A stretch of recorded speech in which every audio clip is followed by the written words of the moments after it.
of Year Town Hall. Michael, always a pleasure to be on stage with you, my friend. How are you doing? I'm doing great. Always a pleasure to be here with you. Good morning. Good morning. Well, Santi, what a decade this year has been, man. Oh my God, what a year! So many things have happened this year, guys. You've been with us for the whole year. You know how many ups and downs we've had, but we're closing the year in style, Michael. We're closing the year in style. Yeah, I wish I could say this year was great from the standpoint of markets and sentiment and performance and everything else, but those things are largely outside of our control. What I am excited about is everything that we've been working on, everything that we've launched this year, the progress that we've made, and the fact that we still have this very passionate community sitting behind us and joining us on a Wednesday morning, afternoon, or evening, and excited to listen in on what we have to share. Yes, we have a packed agenda as every single town hall, so you guys know how this goes. Go grab a beers, a glass of water, whatever you prefer, and get ready because it's likely going to be a long town hall, and we want you to be with us for the whole show because we're going to cover everything that is happening in Star Atlas. So, with that said, Michael, I think we can get started. We don't Yeah, waste like any you time. said, massive agenda today. I mean, a lot of updates across the entire product suite. What we won't do is go into a recap. We've done that in years past. I actually just had that thought Yeah. this morning, Santi, but we're going to be focused on what is up and coming and status of all of the different apps and programs that we have. So with that, yes, Santi, I agree. I think there's a ton to cover. Why don't we jump right in? We've got some very exciting news that just broke about 5 minutes ago. Yes, yes, we're about to cover that. We'll start with some noteworthy news. If you join the Bruce, you know that that's what we like to do. Then we're going to be talking about Holocim, the OMO, Open Market Operations, Zink, C4, UE5, and a little surprise at the end as well. So I think we can get started. Michael, you mentioned it. Let me screen share for the people that have missed it. But here it is. Star Atlas is collaborating with Tether. So now people probably know what was going on in that Switzerland trip, Michael. Everybody has been asking. Mm-hmm. Yep. So I think we can quickly cover. Well, not quickly. We can get a bit into detail on what this means, Michael, if you want. Yeah, I mean, we have to be, as you know, Santi, we have to be a bit conservative. This is breaking news. I want to hype it up a little bit. I mean, this has massive implications for the Starless ecosystem, but we can't share too much as of right now. But I want you to describe what's happening here. But I first just want to commend you, Santi. This is a relationship that you've been cultivating for about a year and a half now. So a long time in the works, a lot of conversations and I'll say negotiations back and forth for a while now, but everything kind of came to a head with Switzerland a couple months ago, and really Yeah. excited to see this thing progressing forward. Yeah, absolutely. And thank you, Michael. Yeah, it's my venture into BD. This is a relationship that, as Michael mentioned, we've been working on quietly, silently for almost 2 years now. And finally, with the Switzerland trip that we took with Michael, we managed to nail down a few things. We cannot really share a lot on a few things, but we can share overall what this means. I think, first of all, this is us moving into a bigger and better ecosystem with more global volume and value. We'll cover what that entails. Michael, I don't know if you want to give the news of the first possible change that we're working on together with them. It's pretty self-explanatory, but... Yeah, I mean, this particular piece I think isn't massive. It doesn't really affect our ecosystem substantially, but part of the partnership is going to be transitioning the marketplace over to USDT from USDC. So we are moving to USDT as our exclusive stable on the marketplace. We'll be probably implementing that as we go into the new year and finalize some other details of the relationship. But part of our objective with this collaboration is to be able to provide value to them by distributing USDT across more wallets, across more accounts, and in greater volumes. That's essentially their entire business model. So that's our core KPI for this entire relationship, is helping them to distribute Tether to more people.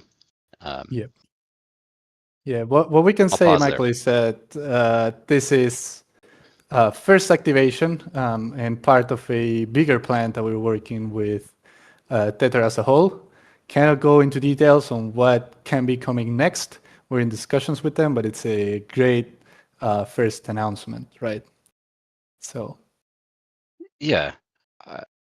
What I'm uncertain of is whether or not we can mention some of the sponsorship potential. I know we want to touch on that a little bit as we get deeper into the agenda here, but from their side, this is and their contribution, this is also going to help us distribute value across our economy. So both from a marketing, advertising, promotion standpoint, but also ways that we can introduce USDT stablecoin value into the Star Atlas economy.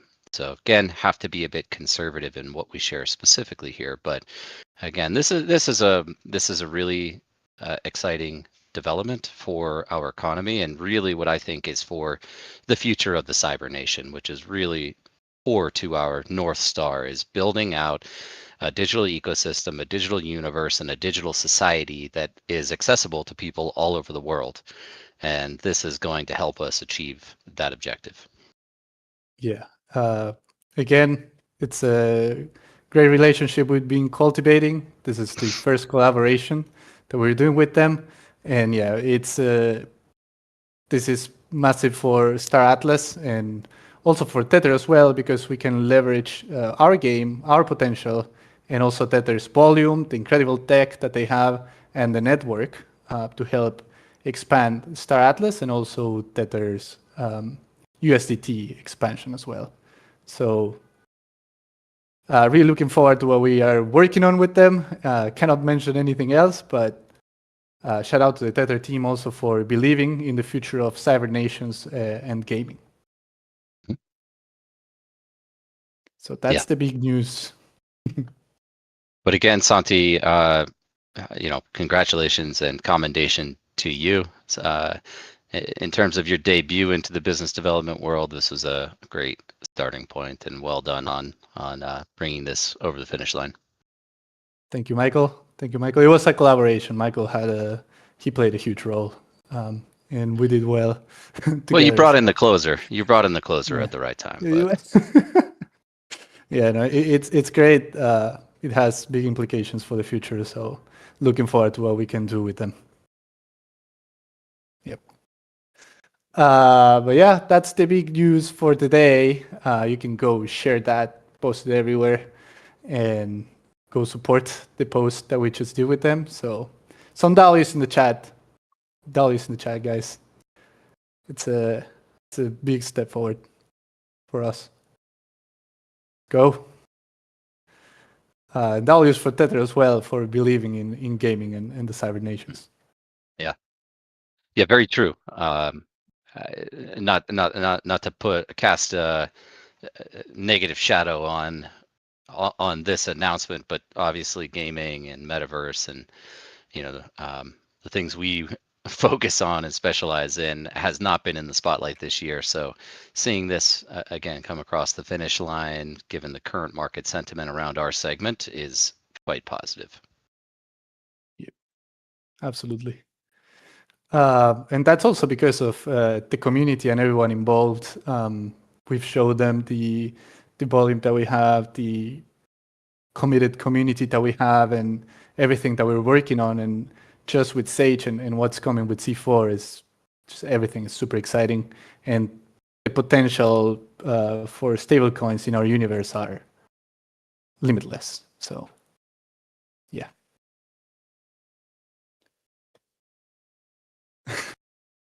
There's some polls there in the chat. No name changes. Okay.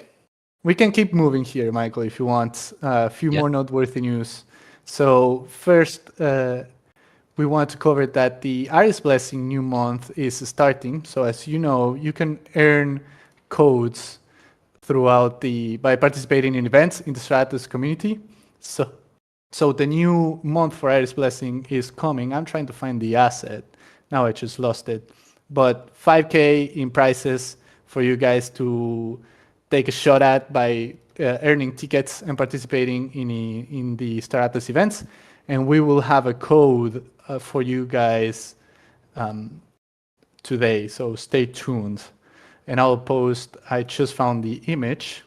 Now I'll post it right now in the chat so you guys know what the dates are, because this also comes with the double XP weekend in UE5, which also means double earnings for CXP. So I just posted it in the chat. We'll do a proper announcement. And yeah, we did a little branding there with for Christmas and the holidays. So shout out to Archetype for crushing it always with the art. But yeah, 5K in prices. We'll give you guys the code for today very soon. So wanted to cover that.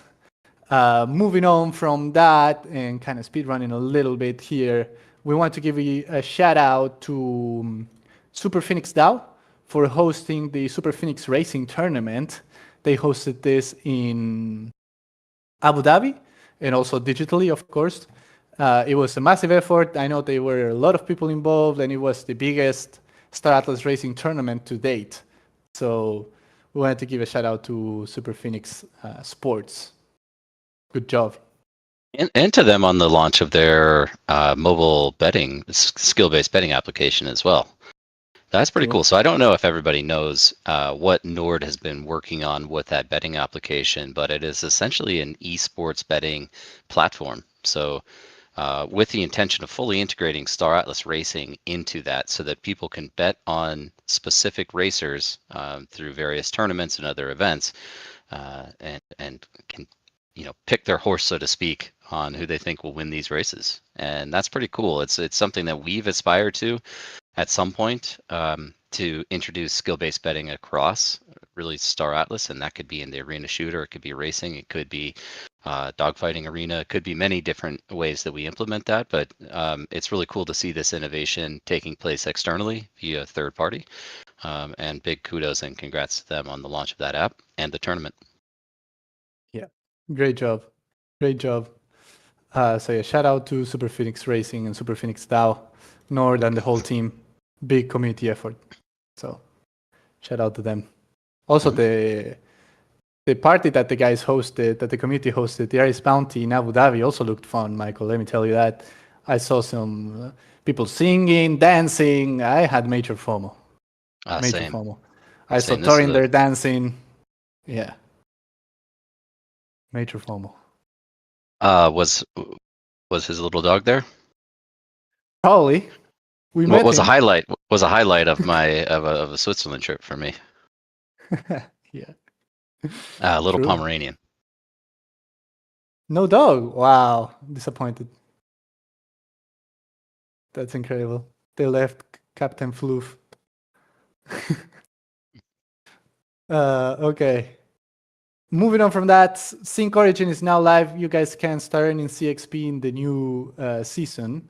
We're going to be covering more during this town hall. So, yeah, we move fast to get that out at the end of the year. There's some other updates, specifically on the econ side, that Chris is going to be covering today that I think will help kind of explain the timing of everything. But excited to get Sync Origin out. I don't want to go on too far of a tangent here, but if I were just to comment on kind of hype surrounding it, I'm actually satisfied and happy with the level of hype that we have given current market environment. And I'm also more than happy to have this initial airdrop is almost more of an exclusive Star Atlas airdrop. You guys have been out there supporting us for 5 years now. This is one of the ways that we can give value back to you all. And, if it doesn't achieve our goals of bringing in thousands or tens of thousands of more unique users on this first one, we have a very long roadmap with a lot of promotional activity, with a number of additional airdrops. And so regardless, I'm really happy where Origins is at, and great work by the team. I'll give a shout out to Jim Carter here in particular. He's been grinding 24/7 to get this ready to go, and so big thanks to him for spending all the time and getting the launch out and having it go largely seamlessly. Yep. Shout out to Jim and the team. They've been grinding hard for sure. We see the effort, and they are out there also. If you're in the Zink Discord, you will see Jim, you will see Chris. Like, the team is really interacting with the community and taking the feedback in. So shout out to them. I should mention, so you all know him as TT Donovan in Discord, and Sam Vanderwall. He's a new addition to our team, working on the Starcom side, which is pretty integral to the way that Zink works. And they were putting in the long hours as well. And if I missed any names, I apologize. But yeah, the whole team working hard to get Zink out in a very short turnaround time. Yep. Yeah. And okay, last but not least, we wanted to talk a little bit about the DAO. So first of all, I want to congratulate the new DAO council members. So it's Gisblade, Winston, and Morango joining Lancer and Emperor, who were re-elected. So congratulations to the winners. Great job during the campaign period, and I'm sure you guys are going to crush it. And also, yeah, so you wanted to add something there? Well, I was going to say congratulations and condolences, because now you're going to have to work with me as we move forward with Council 3, as Emperor and Lancer would tell you. But no, I think we'll make a lot of progress in this council, and excited to see what the DAO achieves going into 2026. Yep. And that's not all, because the DAO is moving, and they have the DAOcasters. So DAOcasters is incoming, and you guys will be able to vote for 5 seats. There are 13 killer candidates that we have, and there are only 5 seats for paid community content creator positions. So that vote is coming up very soon, and you will be able to vote for your favorite DAOcasters to represent Star Atlas. So that's also very exciting. And not only that, but also Ares Bounty the Arena, that PIP was passed. So now if you go to the DAO announcements channel, there's the form where people can apply to host a UE5 tournament or UE5 game night and get budget from the Star Atlas DAO to increase participation, reward the community, and overall grow and maintain the Star Atlas ecosystem. So you can go check that out right now if you have a guild.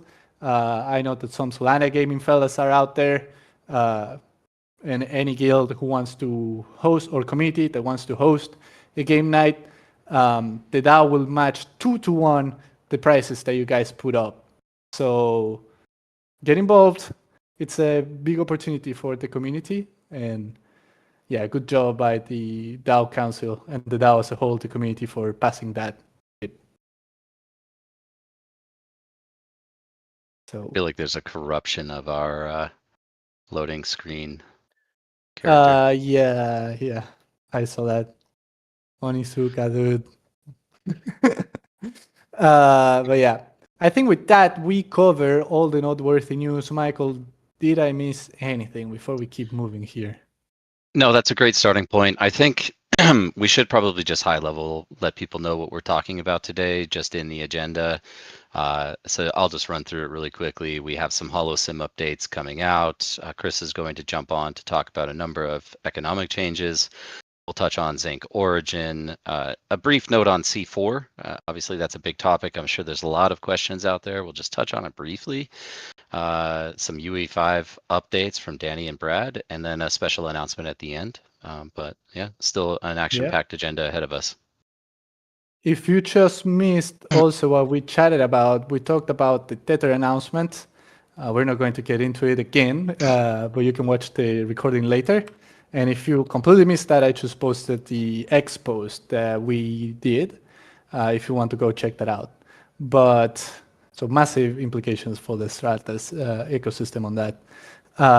With that said, I think we are going to be getting into the Holocene part.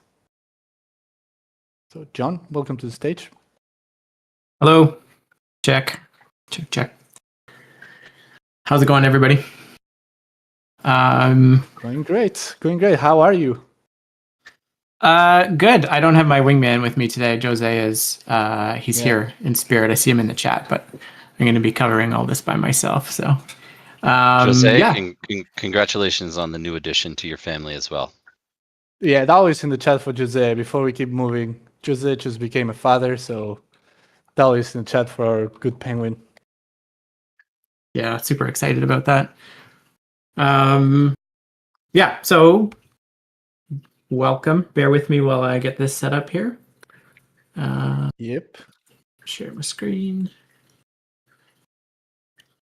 So, let's do this. So, guys, the Holocene team has been cooking hard behind the scenes. As you know, we are approaching chapter 2.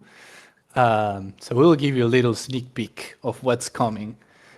John, I think you will have to stop sharing and share again. Sometimes it bugs. Okay. Because the screen is just loading right now. All right, I'm trying it again. Yeah. Classic fix. Let me know how Let's that is. Loading. Loading. Ooh. Still loading. Can anyone see? No, nobody can see. Do it again, John. Let me try Fast. again. Yeah, share a window. Make sure I get the right one. Let's see. 3 time. Third time Third is the charm. Let's see. Star Atlas and Discord issues for sure. Yeah. Great duo. No, we can't see. That's very unfortunate. Really? Yeah. Hold on. Let's do this again. Time to pull Dominic up to tell some jokes. Mm-hmm. Let's try that. Different settings. Create a ticket with Discord. Yeah. Man. It's not loading, unfortunately. This all worked in the tech test, Santi. It did. We did a tech test literally before and everything worked. So, yeah. Stream failed to start, it says. Okay, I'm gonna leave the stage and come back. Give me a second. Yeah, well, if not, we just covered the news. And we send you second. guys the videos later. Classic, Michael. This is a classic. Everything works when you test it. When you're live, nothing works. That's what makes life exciting. Yeah. Xcode. Let's see. Please. How about now? I mean, I can see the No. screen, if that helps. It's not working. Fortunate. Do we have Michael Kane in the audience? Let's bring him up on stage and see if he can screen share. Yeah, give me a sec. I'll try my other monitor. Just one sec. I just gotta get. Yeah, if not, we just cover the news, and you guys will be able to see the videos later. Perfect image in the chat. Describe it verbally. Guys, close your eyes. This working? Close your eyes. We will be describing everything. Different screen? No, not working, John. Not working. Okay. Yeah, we can cover what's coming. Okay. It's probably Discord. Yeah. Classic Discord. Too many good things coming with Holocene, guys. All right, I'm going to leave it up, and if it turns on, it turns on. If it doesn't, it doesn't. But I'm going to give my let's do that here. All right. Let's do that. We can do Okay. screenshots also. Yeah, let me take a screenshot and drop that in. Yeah. Let's start with that. Let's start like that. Yeah, if you can, John, share those screenshots with Dom, and Dom, maybe you can hop up and just do a screen share. I can do that. I can do that. Yeah, I can do that too. Okay, I got it. Okay, so here is. Yeah, screenshots work. Let's see. John, I will need you to stop sharing the screen. Perfect. Let's see if my screen works now.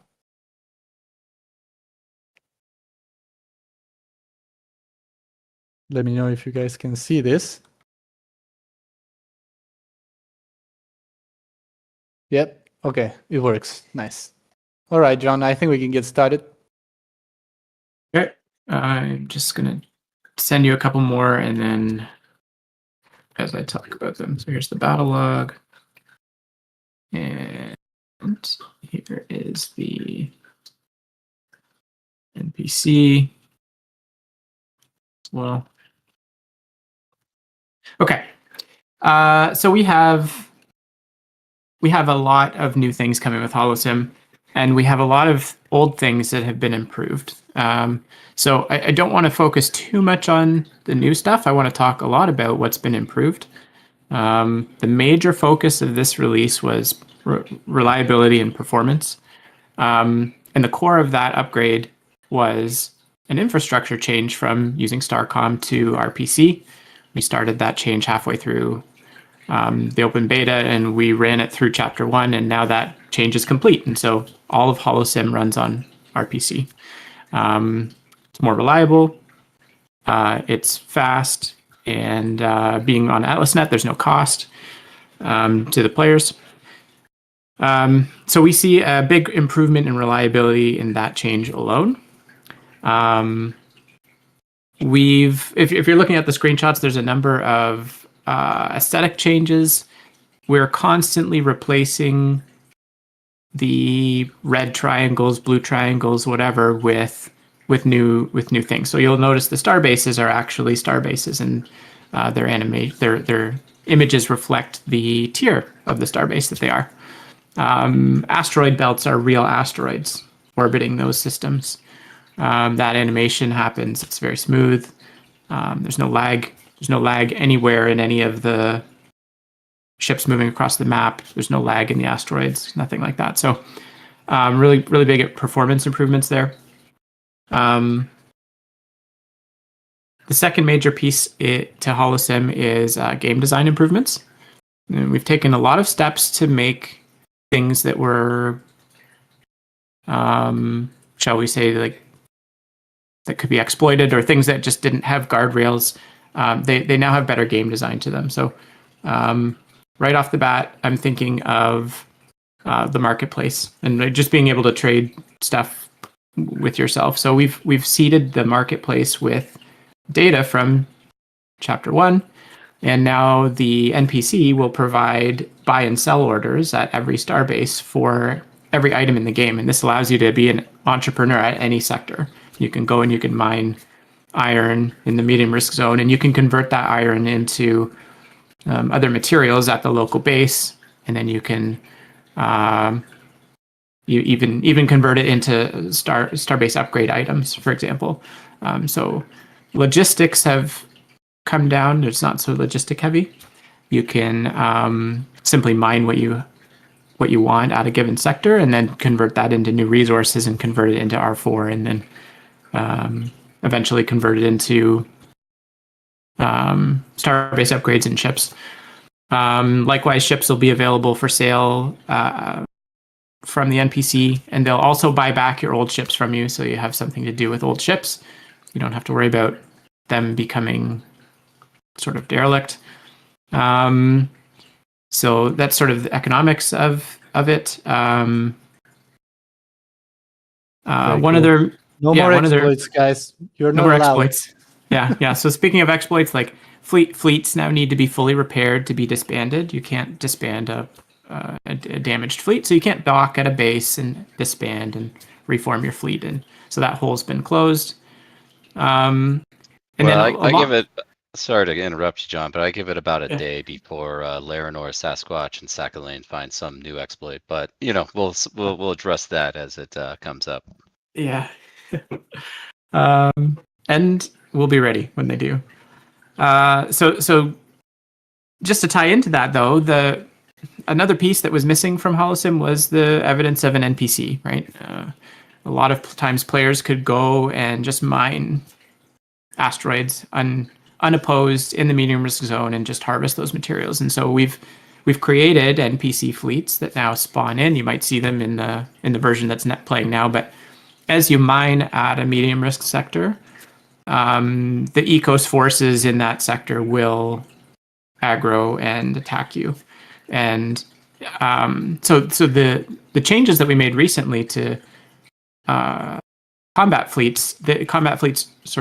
ships, they no longer negatively impact your mining performance. It's as if the combat ships in your fleet are just in orbit while the mining ships are doing their thing. And so those combat ships are really important. They supply your miners with ammo, a little bit of cargo space, but they also protect your fleets from enemy NPCs. So if you just have mining ships out there and you're mining away using your automated tools, they will be destroyed by the NPCs unless you fill them up with fighters. So that's a really cool mechanic. That's going to mean that anybody who's getting ahead mining also has to invest a certain amount in fighters and in defending their fleets. So that's pretty nice. Okay. One other major change that we've made is to the way the leaderboard works. In the past, on-chain XP was capped, and so we're doing away with that cap, and we're going to move ahead with uncapped mining XP. And so that mining XP is directly related to the number of enemy NPCs that you trigger, right? So you won't get XP in the safe zone, but you will in the medium risk zone. And as you gain XP, you'll be attacked and you'll be forced to thwart those guys. So it makes the uncapped XP a really interesting situation. There's no reason to cap it now because everybody will be opposed in some way. And then we're going to mix the XP with the quests that were there. There's a new story coming for Chapter 2. And we're also going to have an achievement system. And those achievements are acquired through mining at medium risk zone asteroids. So you'll see like each sector has a set of achievements. And something that's really interesting is that you'll as part of the territory control aspect and as part of the achievement system where a lot of XP comes from, you'll want to go and capture and hold enemy star bases to get the achievements at those bases. They won't be available to you unless you take those bases and hold them. So that's a really interesting mechanic that we've got there. And so really quickly, those are sort of the high-level gameplay changes. I really wish that the UI was working, but I will try a stream maybe after this publicly and walk people through it. The other screenshot, the one with the combat log? Yeah, please. If you want to show the combat log, you can do that. So now a full combat log is available for every fleet that's ever participated in combat, as long as that fleet is still formed. And you'll see from that screenshot that we're slowly doing away with the allied sector, enemy sector pane down the left-hand side, and we're moving to everything to the middle of the screen in these HUDs. Fleet actions are directly underneath the fleet view. You don't lose XP when you're destroyed, but you need to fully repair your ship if you want to use it again. And so there's a significant cost to being destroyed. In that a lot of your fleet's durability comes from its hit points. And if you just respawn a fleet with no hit points, you'll be at a huge disadvantage to another fleet that doesn't. So there's a time and cost sink to combat. for now, combat is not an XP gaining thing. Only mining right now, mining achievements and the quest system. So we were combating too much last time. Well, right? we will add combat and combat XP back in when the combat mechanics are all polished and sorted out. Right now, we're really focused on the mining experience and the enemy NPC coming in. Yeah, so the UI is constantly being updated. You can see the map's different and the target points are different. What else do I have on my list here? I think we have one more screenshot. The last one you sent. Oh yeah, okay. So part of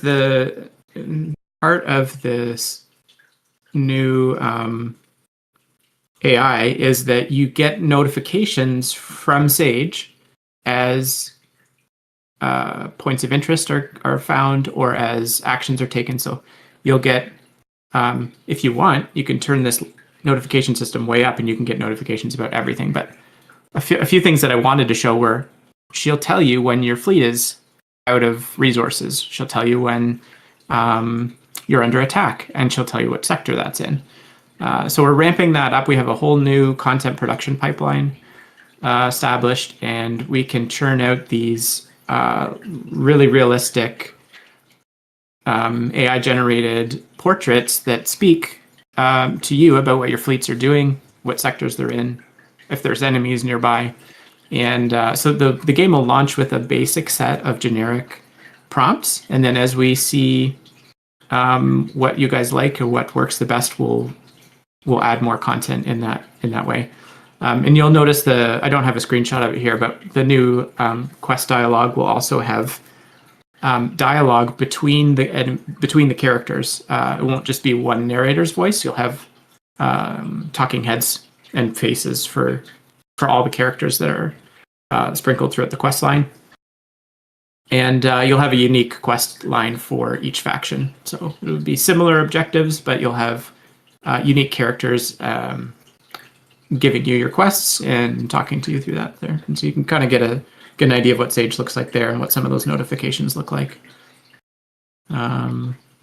Looking clean, very clean. Thank you. Yeah. I'll maybe after this I'll jump on a channel and open up a screen share. I'd really like to share some of the. Yeah, we can do hosts in part 2 on the brew lounge after the town hall. That sounds good. Sounds good. Yeah. Thanks for having me up, Santi. Yeah, thank you, John. Great job. Looking forward to it. Oh, Great and job, we're planning on releasing this in January. So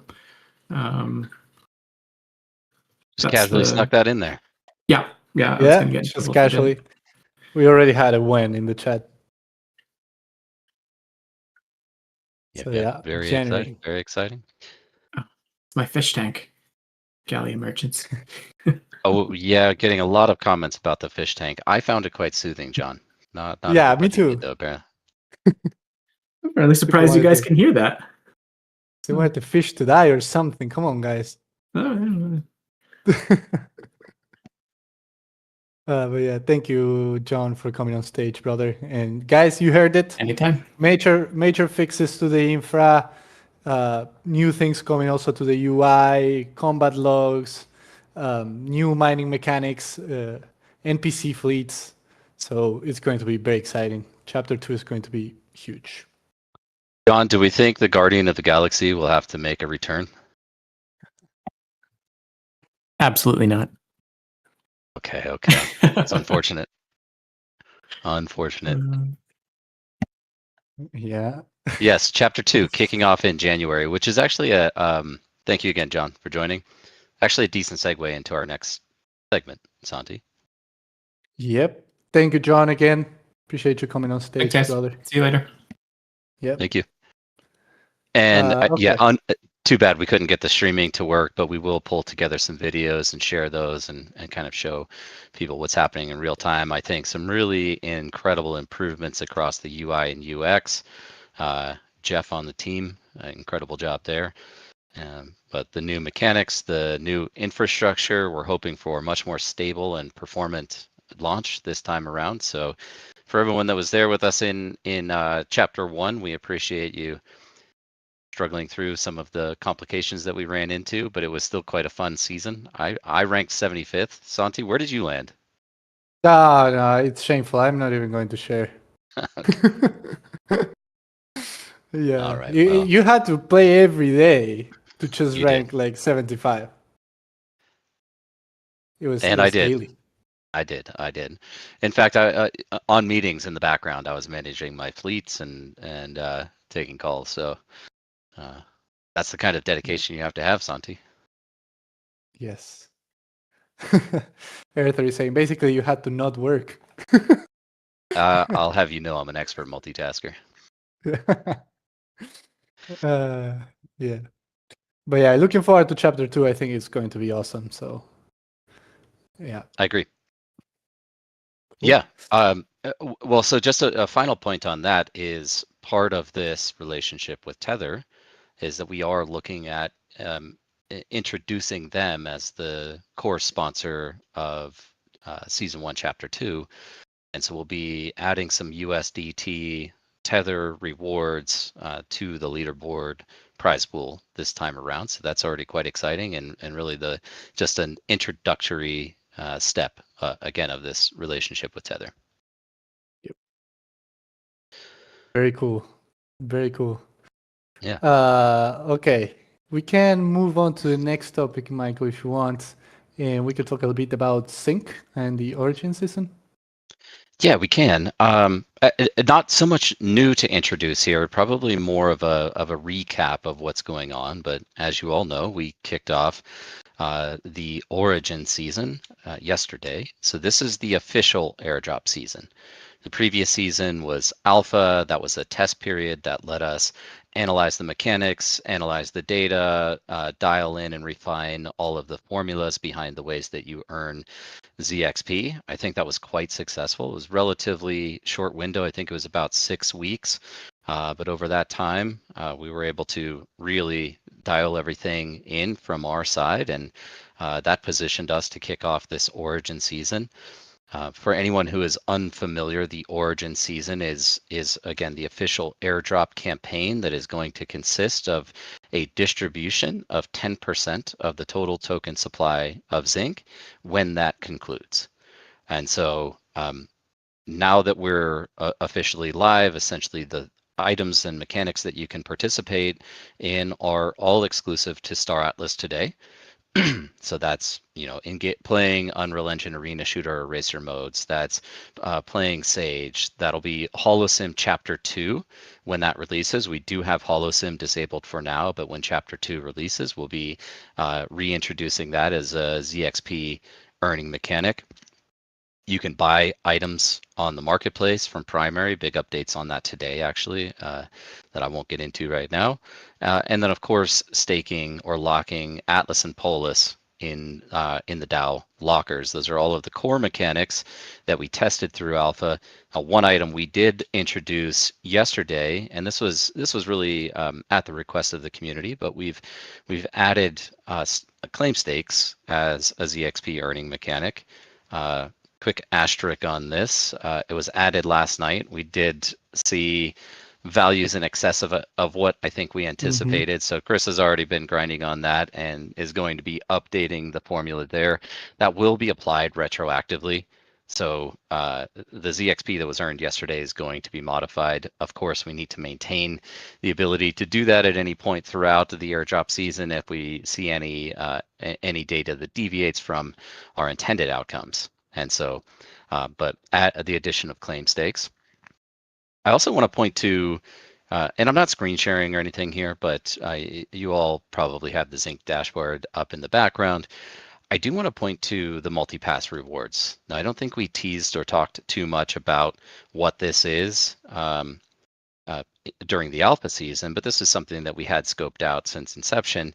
The alpha pass is essentially a battle pass for Zink participation. Now, it only activates if you are a subscribing member. It can be alpha or apex subscription. But it's the introduction of an additional layer of value and rewards for anybody who is subscribing and is participating in the campaign. So you'll be getting a proportional share of the total Zink token airdrop, but as you progress through the multipass, which is a completely independent ranking system with a separate leveling curve, as you progress through that, you're going to be earning a variety of rewards. Now, you'll notice all of the rewards in this particular season are Star Atlas game assets, and really these are resources and components that are going to be usable in C4. Again, more to come on C4 later in this call today. However, I want to talk about the implications of the multipass system and how we see this really delivering value through Zink as a platform. So as you guys know, Zink is an SVML1 blockchain. It is a digital identity platform, but we also envision Zink to be a great marketing and distribution platform for all of the projects that we're already in conversations with, recruiting to build on Zink. And part of the digital identity piece is really this status and reputation system that allows us to pre-qualify various users and make them eligible for value distribution. And one simple example of this that I've used in the past is that let's say another game is launching on Zink, for example, and they would like to airdrop some game assets to the Zink network because they think that's a good application and opportunity for user acquisition. And their requirements for distributing these assets, because we all know people like to farm airdrops, Sybil resistance is very important. There's a lot of botted accounts out there and people that will max extract if at all possible. And so this hypothetical game requirements are that a user must be level 20 on Zink. They must have engaged in some other gaming on-chain program. Now that could very well be Star Atlas, so these are existing Star Atlas users. And when we get to it, this is still kind of a distant development goal, but when we get to the zero knowledge optional KYC piece, their requirement is that the user has completed that KYC. This is the core Sybil resistance and unique user identification layer of Zink itself. Well, if a Z profile meets all of those requirements, then they can get an airdrop of an asset. So going into the future, the plan is to include third-party projects launching on Zink into both various airdrop campaigns as well as into the multipass. And so while this multipass is exclusive to Star Atlas and will run the course of the Origin season campaign, we could envision a multipass that includes assets from multiple projects over any given time period. It could be every single month there's a new multipass. It will include those assets and value distribution out to those users.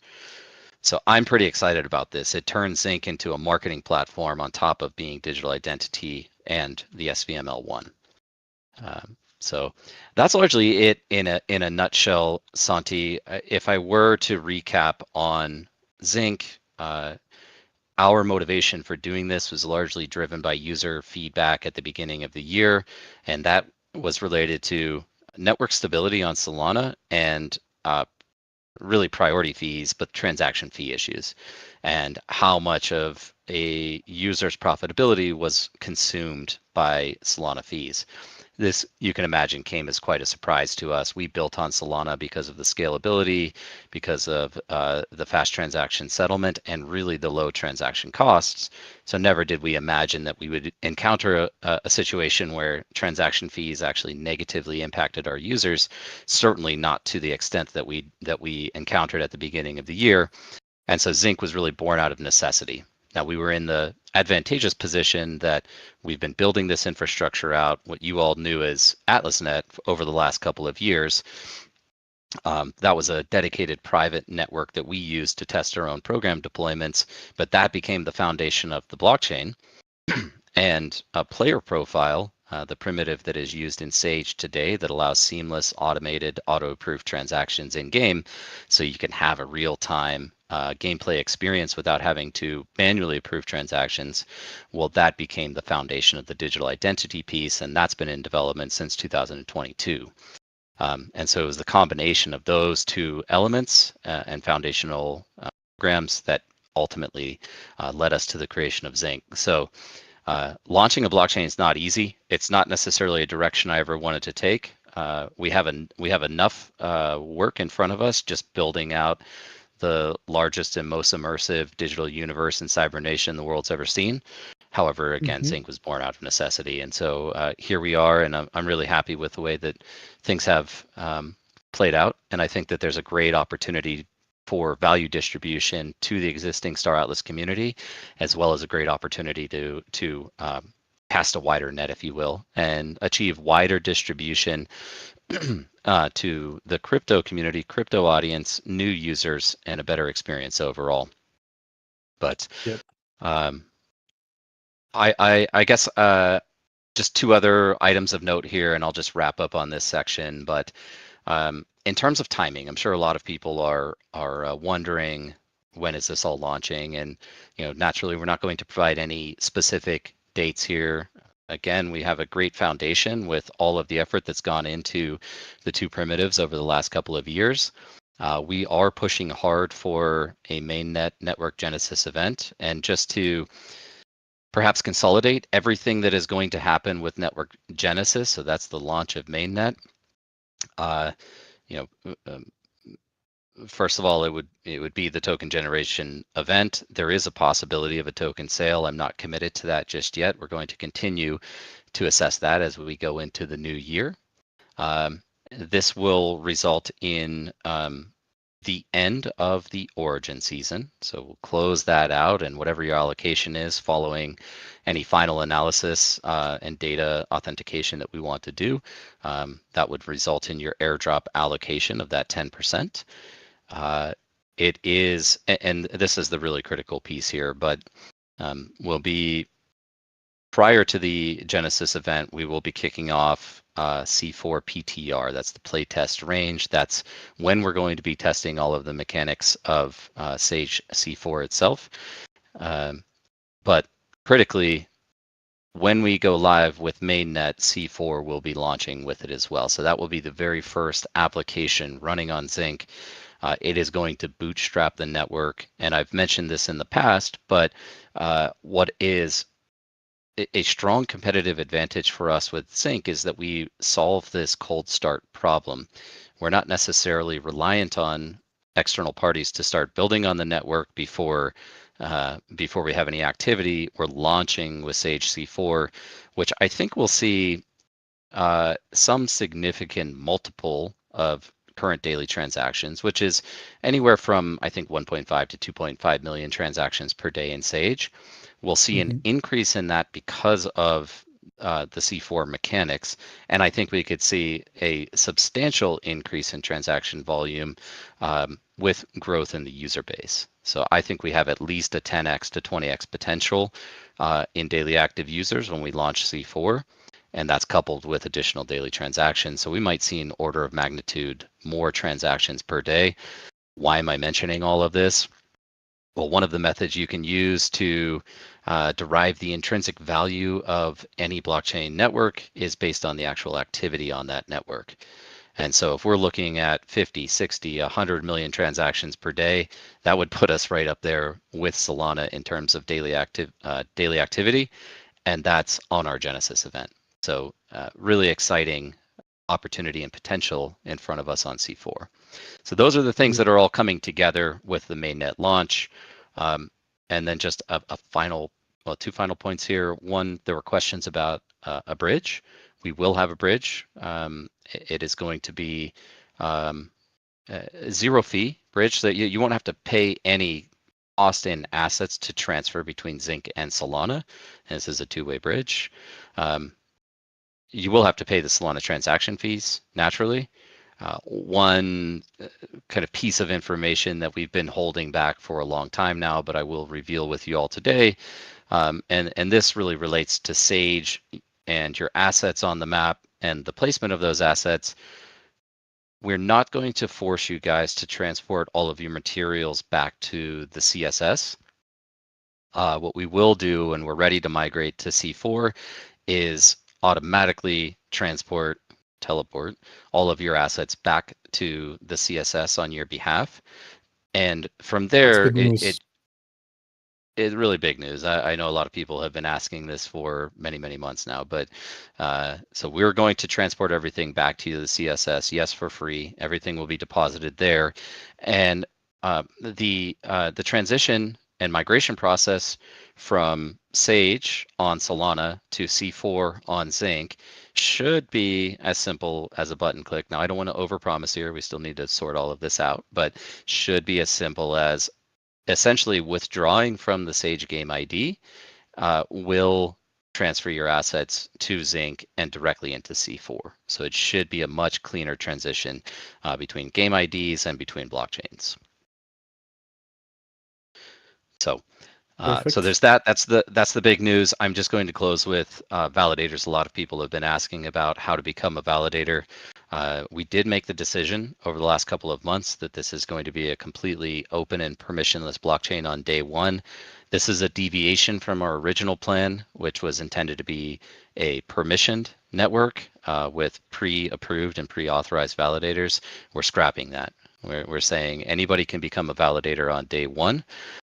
We will be hosting workshops going into the new year. So anybody who has an interest in being a validator, you can participate in those workshops and learn what you need to be able to become one.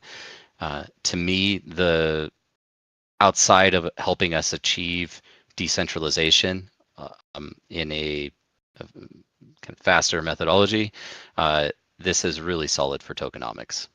Because as you can imagine, as tokens are emitted and inflation is incurred in the ecosystem, if people are able to become validators, the way that they earn a proportional share of the total daily emissions and their capture of transaction fees is by holding stake or delegated stake.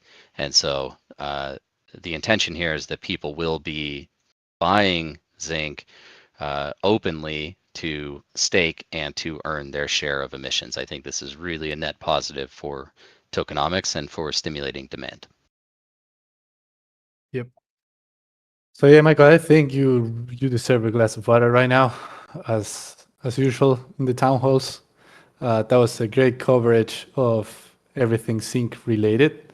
Of course, if you guys still have questions or anything, we have the Zink Discord and also the Zink channel in here. But yeah, lots of news in there, and good news like the network being permissionless, you guys not needing to bridge all the assets over, like move everything to the CSS. So lots in there to unpack. I hope you guys had pen and paper. Yeah, and I'm just going to take a few questions on the fly. Seeing questions about hardware. To be honest with you guys, I'm not in a position to communicate what the hardware requirements are. This will be part of the workshop process, and people who are far more informed than I am from the engineering team will be informing you of all of those requirements and how to participate. So just give us a little time going into the new year. We're looking at hosting those workshops, and you can get all of the information you need to become a validator. Yep. People are still asking for news on the Switzerland thingy. We literally talked about that. But that's related to the code for today, which is Tether. So if you want to claim the Aries Blessing code, the code for today is Tether. And by claiming this code and by participating in the events, you guys have a chance to win prizes every single month. So just posting the image again in the chat in case anybody missed it. We have double XP weekend, and the next drawing is on January 9th. So go claim it right now on the SolarQuint bot. The code is Tether. And if you missed why the code is that, if you were late like our friend Ganfall, I'll post the announcement again just in case. But that is why. So the code for today is Tether. Go claim it right now. With that said, we can move to the next topic, Michael. We still have easy 1 more hour here, guys. So be comfortable in your seats. Again, have your glasses of water, your beers, whatever you like to drink, because we still have 1 more hour at least in here. I want to be clear with that. Yeah, some of our biggest updates still coming. As we transition, I'll just say I wore this shirt in honor of our next guest. This is my econ shirt today. I find it funny. Chris is always very dressed up on our internal meetings as well. I love it. Okay, let's bring him on stage, the econ legend, Chris. Chris, the man, the legend. Oh, you're muted. You're muted. I'm just in a regular Star Atlas t-shirt today, no collared shirt, but I appreciate the being dressed up. Michael Wagner only owns like the one collared shirt, so he decided to wear it today, which is an honor. First of all, I got rugged. Second of all, that's true. I actually do have my I call this my professor jacket. I wasn't gonna wear it, but since you decided to dress up, I thought I would dress up too. This is my tweed jacket. I bust it out when I need to give a lecture. Chris Okay. just went from a 1 to an 11. That's right. All right. Yeah, Santi, it's a pleasure to be here. Super excited. Chris, always a pleasure to be with you on stage, my friend. I think we can jump on the topics. We are going to be talking about the econ changes that we've talked about in the econ forum at the beginning of what? I've lost track of time. It was this month, right, Chris? I mean, I think it was like what, 2, 3? Yeah, it was the beginning of this month, so it would have been about 2 weeks ago. Almost 2 weeks ago to the day, I think. 2 weeks ago. It felt like 1 year passed since then. So much going on. But we're going to be doing a little recap of what we talked about, and then sharing timelines and what's coming next with that. So, should I share my screen? Let's go for it. Yes. Okay. So just put together a little slideshow, basically a recap of the town hall. There are going to be some additional details in here, specifically around timelines. I'll start the conversation by just saying that some of the things we're talking about in this conversation have actually already happened. So if anybody has been on the Star Atlas website today, you'll notice that all of our outstanding Atlas and USDC sell orders for ships have been removed, and they've been replaced with several select ship sell orders at new prices and specific quantities. Now, the origination quantities, remember, those have not changed. Those remain the same, but the prices have now changed. So go hop around the website, see what you can find. That's the main thing that's happened thus far. We've also reduced the trading fees to 0 on secondary marketplace transactions. So trying to discourage that OTC trade and encourage people to just use the marketplace as much as possible. So those are things that have already happened. Let me interrupt you really quick. I want to announce that today, after the town hall, the buy, sell, trade channel is coming back to the Discord server. Well, we already made all the announcements, so my segment is done. No, I'm kidding. Yep. What was that, Michael? Buy sell trade is coming back temporarily for now. Temporarily for now. Yeah, we have to convince Michael Wagner that you guys can behave. That's the only thing. Behave. All right. So with those kind of exciting updates out of the way, let's just hop into a discussion about economy changes that are coming today, at the end of this year, and into next year. This is a discussion on how do we make the Star Atlas economy flourish in the future. We've all seen the relatively depressed macro environment for Web3 gaming over the past 12 months. And we want to try to adjust to that. We want to try to thrive in an environment where token prices are just constantly going down. We don't want to be beholden to this macro environment. So that's what this plan is all about. This is, again, if you were at the econ forum, this is going to be a truncated version of the previous one. So what is the plan? What is the econ plan for Star Atlas moving forward? We've given it kind of this code name, open market operations. And the reason we use that terminology is we really want to see Automata behave as a market participant, specifically with respect to buying and selling ships. So the big changes that are going to be implemented today have to do with selling ships. And we will introduce all these other kind of updates slowly over time over the next couple of months. So what is open market operations? Right here, I've kind of outlined the three main parts of this plan, the three components. The first one is strategically selling ships in USDC from our remaining inventory. So there's a very important caveat there. The remaining inventory is going to be whatever the current outstanding is held by players minus, or sorry, the origination quantity minus current outstanding. That's what's remaining. So we're not going to mint new ship quantities for example, the Thimble Air Bike. We're not going to mint new ship quantities for something that has already sold out. We will, however, release new ships. For example, we're going to be releasing the Pierce MR8 with this update.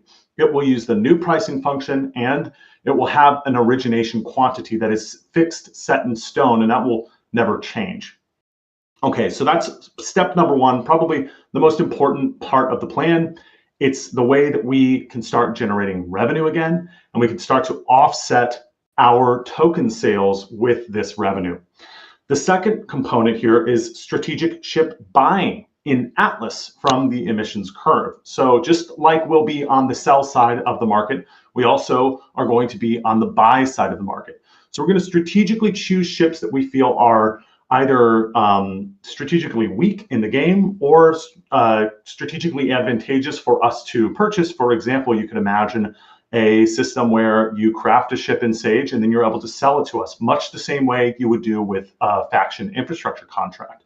So that's part number two, allowing players to begin earning Atlas in a very, very highly kind of desired and often talked about way that is kind of lacking. I just looked at the numbers today. Nobody's crafted a Mamba X or a Calico Max Hog in Sage in the last 3 months. So it's been quite a while, and that was because of some strategic decisions that we made a couple of months ago. We are going to be revamping the crafting recipes for ships, or sorry, the redemption recipes for ships. More on that in a little bit. But basically, you can imagine a really fun kind of environment where you craft a ship, you're able to either reinvest it into your fleet and create more output, or you're able to sell it to us.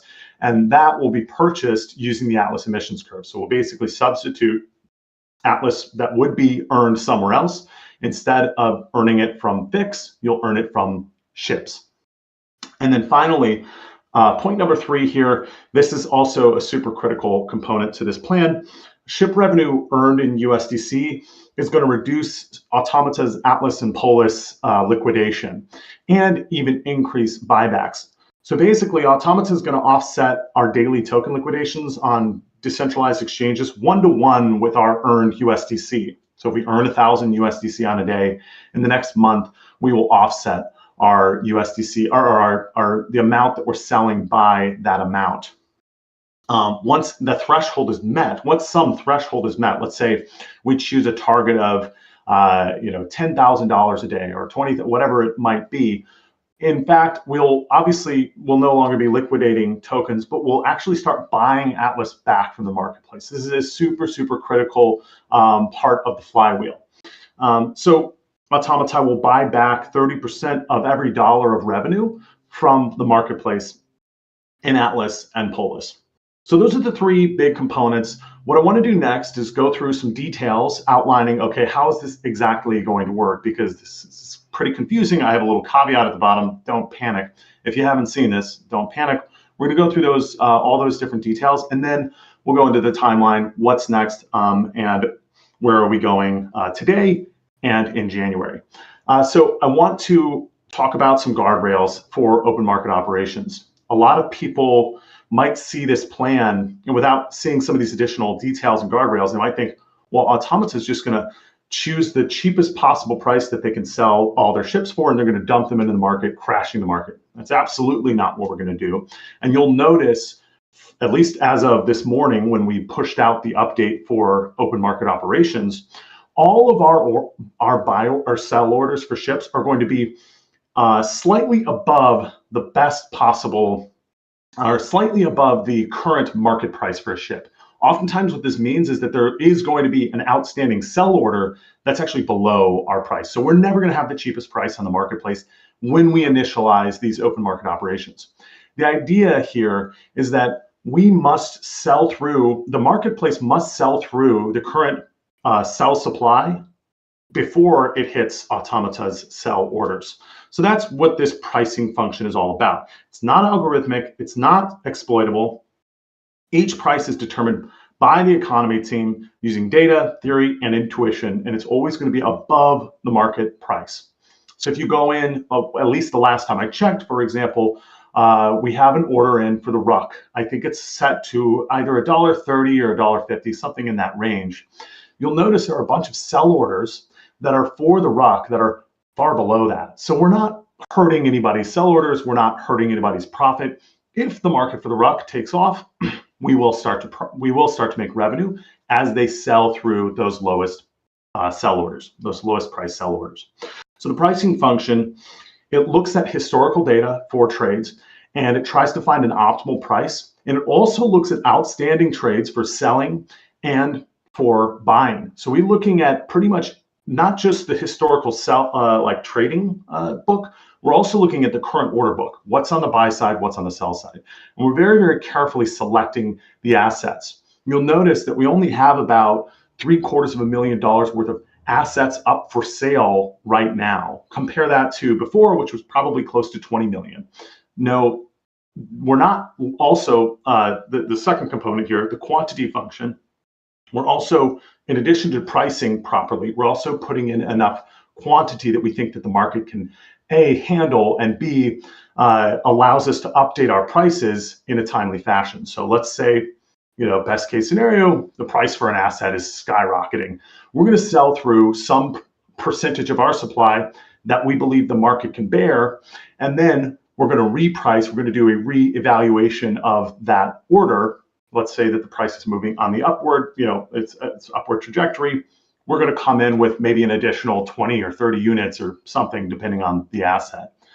So that's the quantity function. It's designed to it's designed to align with what the market can bear in terms of volume. And it's also aligned to try to, for us to capitalize on additional buying pressure. It also allows us to not end up being the lowest possible sell order in the market. So number 3 here, only origination supply. This guardrail is very critical. I mentioned it at the beginning. We're only going to sell from origination supply. We're not just going to mint new ships, however we like. For example, if my math is correct and my data is accurate, we just listed the last 31 Armstrong imps for sale. It's a capital mining ship. Once those are sold, there's no more to sell. There's 31 remaining. We just listed those 31 at the market price that was priced using the pricing function. This is kind of an interesting thing that's going to happen. We're going to have a sellout of a ship that's post 2022 ship listings. So once that's out, it's out. We're not going to mint any more Armstrong imps to the market. So that's point number 3, very, very important caveat. And then the final guardrail, point number 4 here, is automata ship purchasing. Again, we're not just going to be on the sell side, we're also going to be on the buy side. Automata can purchase ships at a discount on the marketplace in order to reduce supply and bolster price of a specific ship. Ships purchased in this way, very important, will be burned. So those are the 4 primary guardrails. There are a slew of other things that, for example, the flow by which we're managing all this stuff is pretty complex and pretty robust. These aren't the only 4 rules. We have a lot of other conditions for, okay, how do we select new ships to sell? How do we select ships to buy, et cetera, et cetera. But all of these go to our golden rule, which is only sell ships into healthy markets with little to no impact to price. And on the flip side of that is only buy ships, when it would help the price. So those are the guardrails that are going to be kind of overseeing the open market operations. Again, we've already got a couple of assets listed for sale at new prices with new quantities. Origination quantities remain the same. Let's dive into the next section, which is the timeline. So as of today, we have already delisted and relisted automata sell orders. So this includes a relisting of a handful of unsold ships. I mentioned the Ruck, the Imp. There are several others that have been added as sell orders for limited quantities at a price that we determined as being slightly above the market price. So for many of these markets, we're not currently sitting at the bottom of the sell distribution. We're not currently the best sell order in the market. In fact, I don't think we're the best sell order for any of these except for maybe the tank ship. And the only reason we're the best order is because we're the only order for the tank ship. A lot of these markets didn't actually even have any sell orders, but they had a lot of buy orders. So it's kind of a cool caveat, or a kind of a cool side effect here, is that we're able to fill a market where there is no supply. We've also added a new tranche of claim stakes. This is for several reasons. The first one is C4 is going to require many, many more claim stakes than are currently outstanding. I do want to get I do want to formalize the origination quantities for claim stakes. We're currently relatively open about that, but we do want to supply enough claim stakes that the player base, as it grows, has enough claim stakes to be able to actually do something. When somebody comes into the Stylus environment 5 years from now, we want them to be able to buy a claim stake for a reasonable, at a reasonable access point. So claim stakes have been listed for sale in very, very limited quantities, especially compared to the current outstanding number of claim stakes. More to follow in terms of origination quantities for that. And then MR8, this is a new Pierce model ship. This is a large ship. This one has not actually been listed yet. We're still working through the details in the background in terms of pricing, in terms of quantities, origination quantities, I should say, and in terms of Sage stats, because this will be usable in Sage. So there were a number of people who requested the MR8 as something that they could purchase. We'll see if they, hold true to that desire. But we are going to list that ship as a new ship using the new pricing function. So this will not list at a typical origination price for a large ship. We're kind of doing away with origination pricing altogether. In fact, the website, hopefully in January, will see a couple of new features. Namely, it will list the current origination quantity and the number that are outstanding. That is, okay, how many of these have been sold and how many could possibly ever be sold? So you know kind of the supply of the asset you're purchasing. But then also we want to give a power level of some sort. The origination price currently acts as a power level in a way because it tells you kind of how valuable the asset is relative to other assets. We want to come up with a new metric that's more agnostic to price, that doesn't have to do with a dollar value. So that's point number one. We've already performed this action with the caveat that we still have yet to list the MR8 for sale. We want to finalize some of the details before we do that. Number two, this is starting today. We are already going to be offsetting our token selling with earned revenue. I mentioned this in the quarterly or in the econ forum, but we are going to do this in a retroactive way such that we use previous month's revenue from open market operations in order to determine the amount per day that we're going to offset our token sales. So for example, if we made, let's say, $1 million in the previous month from open market operations, we divide that number by 30, and that's the amount that we offset our token sales by. And then anything above that, 30% of it is used to purchase tokens on a daily basis. Very, very powerful mechanism. Point number three, this has also already happened. The marketplace fees have been reduced to 0% for 60 days, a trial period, a short period. This is kind of similar to the buy-sell trade channel, relatively temporary action there. And point number four, this is going to happen today, assuming that I get to it before my brain explodes. But we are also revamping the Calico Max Hog and the Thimble Mamba X recipes. In addition, we're introducing a new recipe for the Thimble Bios Butch. We plan on adding new redemption recipes in the new year, but for now, this is kind of our start. You will notice a dramatic decrease in the number of materials required to craft the Mamba X and the Calico Max Hog. The Fimblebios Butch is a very limited supply asset. There's not a lot of trade data for it. So that recipe, and excuse me, I may be losing my voice here. That recipe is probably going to be, it might seem a little bit higher. Still kind of figuring out the details there, but we plan on having three revamped, exciting recipes that you can start to craft in reasonable amounts of time for a reasonable kind of gameplay investment, so to speak. And indeed, we are planning on these types of ships being the ones that we may purchase with Atlas from the Atlas emissions curve. So that's super exciting. Those are the changes that are happening today. And then I know since we've got limited time, I'm going to try and run through the rest of this. In the new year, I only have 3 points here. There's a lot of other stuff that will happen, but the main thing is we're going to be introducing additional ship redemption recipes, as I just mentioned. And then we're also going to start that Atlas purchasing for specific ships. Okay, those are the 2 big things happening in the new year in the economy. I have here MR8 Starbase stats. That's, like I said, in case I expire, my brain, completely puts on me before the end of this week. But I think we'll probably be able to get those Starbase stats for MR8 into the game, hopefully before the end of the day, so we can get that ship listed for you guys. But that is it in terms of the timeline. Lots of exciting stuff happening. One final note that I want to add is the quarterly report is going to go out this Friday. We are releasing it a little bit early. The team is going on a break, so we figured might as well release the report. It's all ready to go, or we'll release it this Friday before people are on vacation. Perfect. That was a speed run, Chris. You did I great. know. We got to save time for all the cool visuals from UE5 later. Yep. John Carlos is saying, let the man have a life.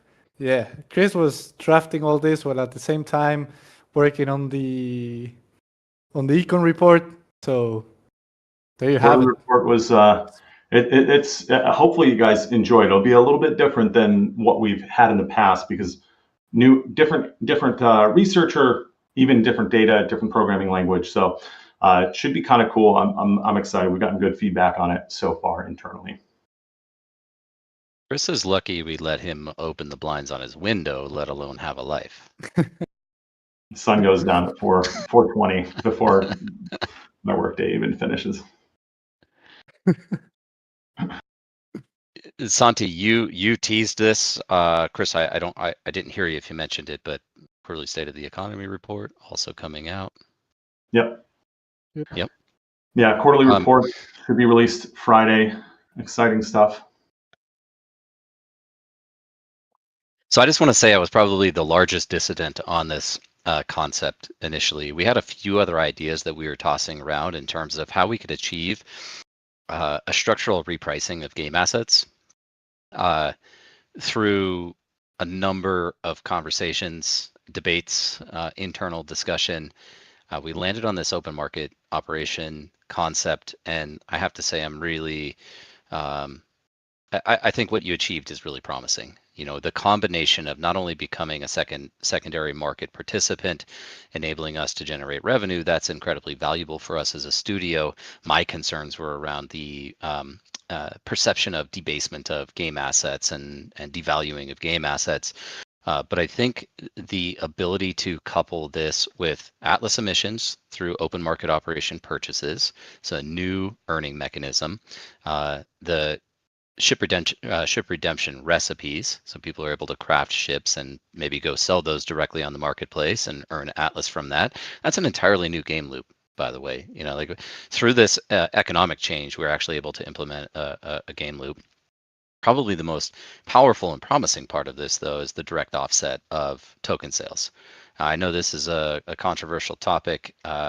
I have a pretty hardline stance on this. It's one of the core subsidizing cash flow mechanisms that we have as a studio. Us generating some form of cash flow or revenue is essential for us to continue building. So many of you know we've been selling tokens, but I really think that's the most powerful piece here. We can start to offset token sales with ship revenue as a secondary market participant, and taking that a step further and even going out and doing open market purchases of Atlas and Polis with a portion of some of the revenue generated. That's an extremely promising and powerful flywheel that we can create. I've said this a few times. We've talked about this. I mean, one of the quote unquote easiest things we could do to make Star Atlas successful is simply increase the exchange rate of Atlas. If Atlas was 100x the price or even 10x the price, that translates directly into higher yield on all of the game assets that you own. Higher yield on the game assets that you own translates into higher intrinsic value of that capital asset that you've purchased. And so the intention with this strategy is not to depress the price of game assets, but rather create that positive momentum mechanism that allows us to offset selling, to start to drive Atlas price in some way, to start to increase the yield on your assets, and effectively start to increase the value, the intrinsic value of all of your assets. So really well done. I'm glad we got this out to the community in advance to discuss and take feedback. I think that was a great approach, and so really happy to see this roll out. Yeah, great. I'm glad you're happy. That's all that matters. It was really nice to see the positive feedback from the community. We gave this, we had a presentation with a pretty big audience in the econ forum, and the feedback was pretty positive. It was a very much a collaborative effort between, obviously with the team, but we also collaborated with different players, major players in the ecosystem, just to make sure that this aligned with everybody, and then obviously the econ forum to kind of solidify things. So it's going to be an exciting 2026. Agreed. It was great effort, Chris, from you. And again, I think just speaking on what you guys were saying, it shows the process that Stratus always had on involving the community before making decisions, big decisions like this as well. So I think it just proves the way that Automata likes to do things. So great job. All right, thanks for having me, guys. Thank you, Chris. Good speed run. Great job. Bye. Santi, okay. I'd be remiss here if we didn't take this opportunity to mention our new collaboration partner, Tether, once again, because one of the other mechanisms we can use here is taking some of that marketing capital that Tether is providing and introducing USDT buy orders on the marketplace. And so then you would have the optionality to craft ships and sell them for Atlas, or craft ships and sell them directly for USDT. So it's an entirely new emission schedule introduced to the economy. Very, very powerful. Yep. True. You leaked there, Michael. You couldn't hold it. Was that too far? I should have checked the notes further. Maybe. But we can keep moving here. And we can talk about, we have two more topics. We have C4 and we have UE5. So I think we can get into the C4 part right now, and then we can probably talk about UE5. We have a huge segment on UE5. I know people are desperate for information about C4. It's kind of the elephant in the room. I'm just going to be open and transparent here. When we decided to build C4, it came after a team gathering following Breakpoint of last year, where we had strategic discussions about what we would focus on next. The intention with C4 was actually to release this in June of this year. Now we've encountered a number of obstacles and issues with the development process, but it is something that the team has been grinding hard on all year. Now, you guys have seen the Sage Editor Suite that Danny released, and just the sheer scale and complexity of what's coming with C4. So I'm not terribly surprised that we've seen some delays in the development process, but I am excited about where we are now. And again, the team has made a ton of progress. So I'm just going to share a few updates here from the engineering team that notes that they thought would be important to you all. So I'm just going to actually read these off. And the first is that we have almost every single on-chain program instruction tested and verified. The program itself is feature complete, and we're fixing the last bugs we find. So just to elaborate on that a little bit, as you guys know, Sage is a program that's a fully on-chain program. And then within that, there are various mechanics that you can engage in. And so the Sage C4 program that you would leverage the port of entry to deposit your assets into, that is essentially feature complete, and we're testing the final bugs. More on the infra side, this is more for us than for you, but the configuration to deploy the program and all of its data to initialize the on-chain game is also near completion, just fixing up some final details. So what that means is we're essentially positioned on infrastructure to deploy this program. It'll be Zink testnet, and then ultimately Zink mainnet, but we're in a position to deploy that program, initialize it, and officially launch it. The new version of Starcom is a near completion as well. Hopefully this resolves a lot of the kind of data visualization issues that we encounter in Sage today. So hopefully this is a much more seamless experience where everything updates in real time and you're not waiting for some value to update or some process to finish, or looking for someone to quote unquote kick Starcom for us to update the data on the front end.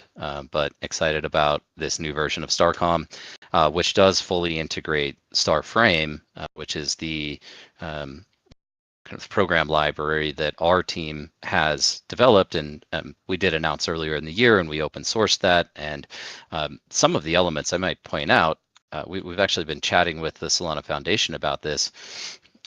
Some of the pieces of Starframe, Solana Foundation is looking at integrating fully into Anchor v2. So perhaps not the full direction we would have liked to have seen, because we think Starframe could effectively be Anchor v2, but they are pulling inspiration from what we've built and integrating that into the new development process on Solana. And then, so just to kind of conclude here, the main pieces remaining, and this is not a small lift, but the final pieces that we're really working on are front end UI. And so I don't know what the timing of that specifically is, but essentially infrastructure is ready, program's ready, everything's working. Starcom is updated. And so as soon as we get the new UI elements developed out for Sage C4, we'll be in a position to launch this in PTR. And so again, that's the test period. That could be very quick depending on the feedback that we get and the functionality of everything, or it could take an extended period of time. But I'm not going to commit to a date as usual, but I will say we're aggressively moving towards a PTR launch. I would say it's possible that we roll this out in January, though not probable. So again, working very, very hard to get this out, but we'll ship it as soon as possible, and you all will have access to C4 PTR, and you'll start to develop your strategies, enjoy the gameplay, give us feedback, and then that will couple and tie directly into our Zink mainnet launch. Yep. Well, thank you, Michael, for covering all of that. And shout out to Zenor, Yves, and the team working on C4 right now. They're working hard. So yes, Yves, Jerry. We should mention Ryan Moreau here as well, being kind of an all-arounder, helping us tackle a lot of different issues. yep. But with that, we covered the C4 part, and we can get into UE5. Michael, what do you think? I think this is an extremely exciting segment. So yeah, I say we roll right into it. This segment, guys, can take 1 hour. It can take 1 hour. So I hope you guys go grab another glass of water, another beer, whatever you're having.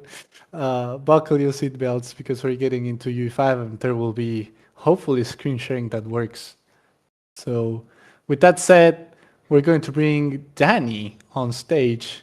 He's becoming a regular guest for us, which is a pleasure. So Danny, if you can raise your hand or just hop on stage. There we go. See, the final boss is appearing. Danny, I sent you the invite to join the stage. Need to confirm from the top, I think. We'll also have Brad on stage, not to spoil, but we are this segment is going to take some time. Danny, you have the invite, so you should be able to hop on stage.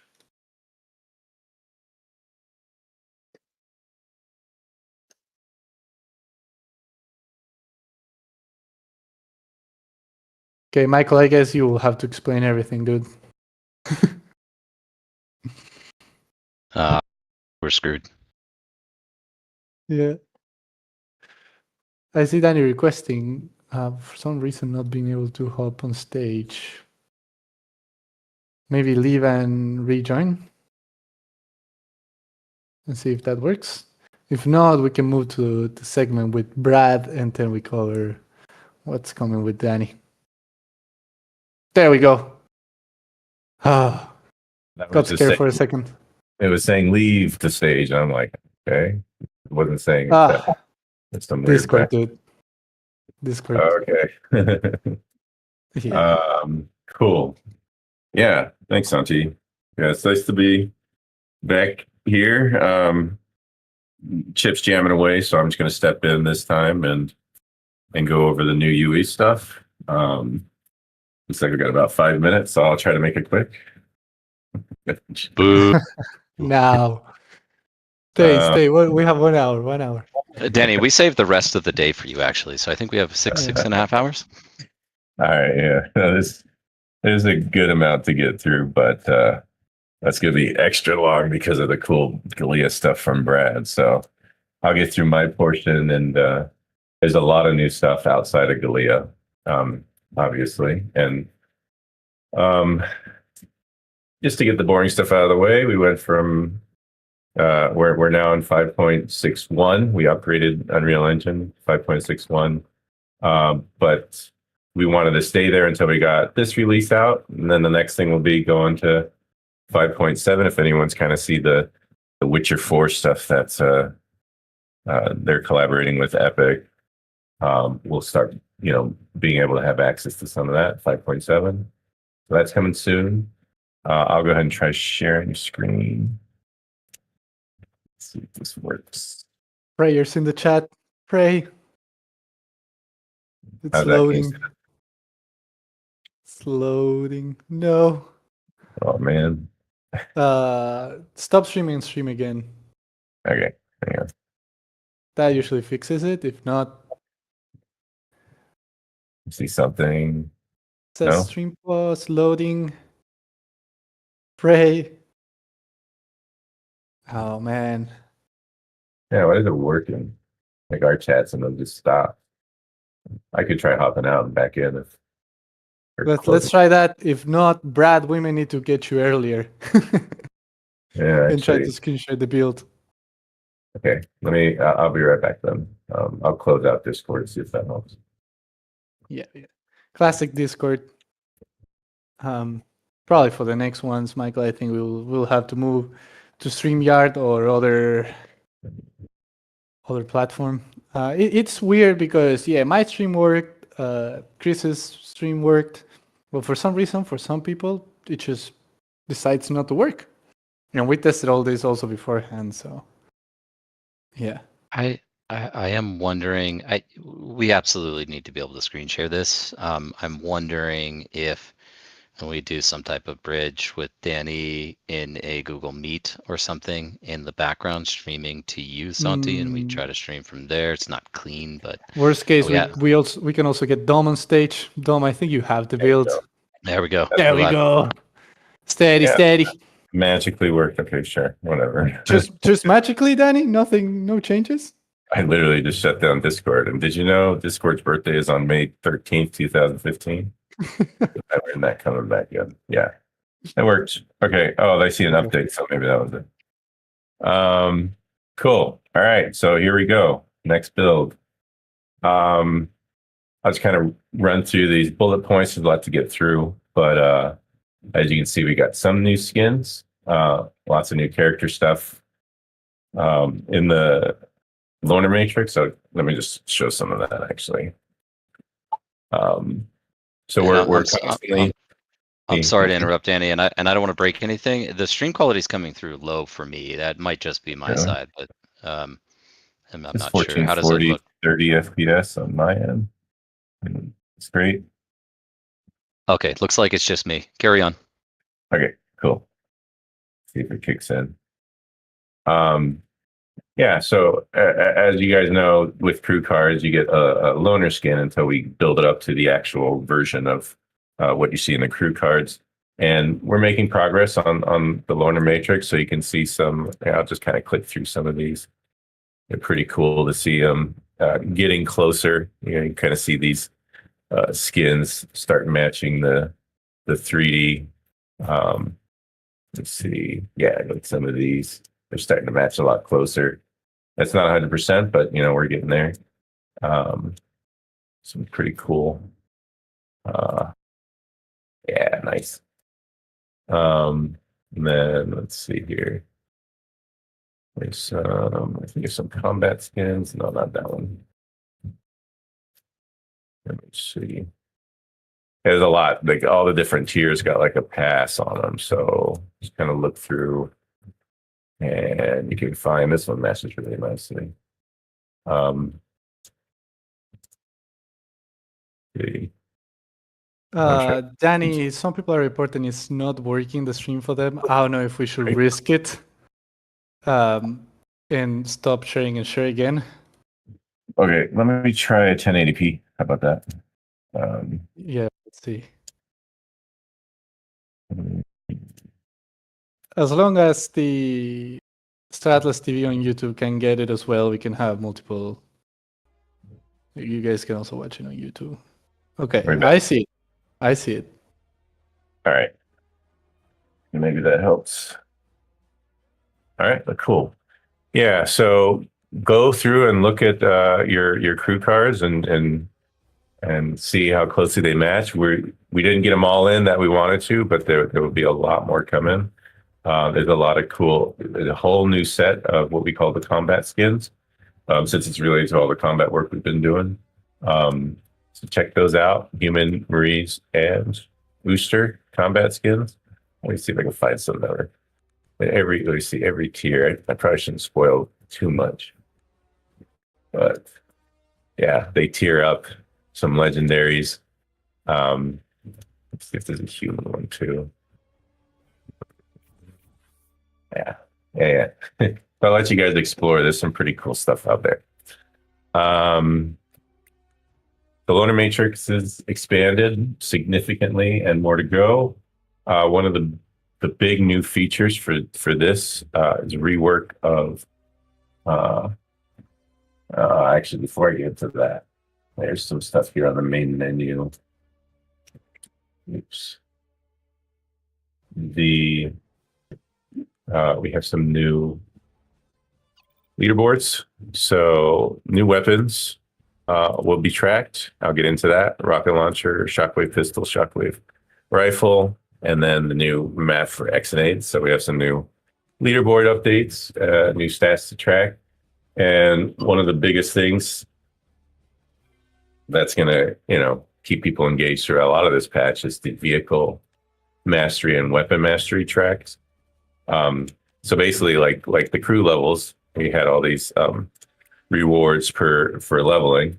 Now we have it for vehicles. So if you go and do any races in a dedicated server, or the new siege mode that I'll get into in a bit, then you'll start getting vehicle XP for based on the vehicle that you use, which all have their own set of rewards, some ink, some skins, and you can look at all of them and all the different ships that are available here in the rewards tabs.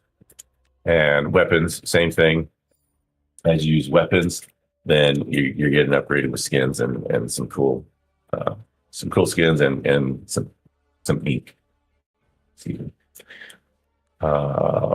Cool. So people are loving this, Danny. I don't know if you can read the chat, but I can't. It's on a different screen. It's like super tiny. I'll check they're loving it. I'll check the logs when we come back. Yeah, these are great. We wanted to get it to the point where it actually drops into your wallet and it's on chain, but weren't able to make it for scope cutoff. and we're still working towards that. So you might be able to backfill anyway. Cool. Yeah. So these are really fun and they look really good. So if I can't apply them right now, my account's kind of like got reset. Everyone's at like 0 for vehicle and weapon mastery. But you see, go and earn some skins, put them on your ships. They show up in the games. Looks awesome. Now, maybe one of the biggest features here is the matchmaking. So totally reworked play menu here.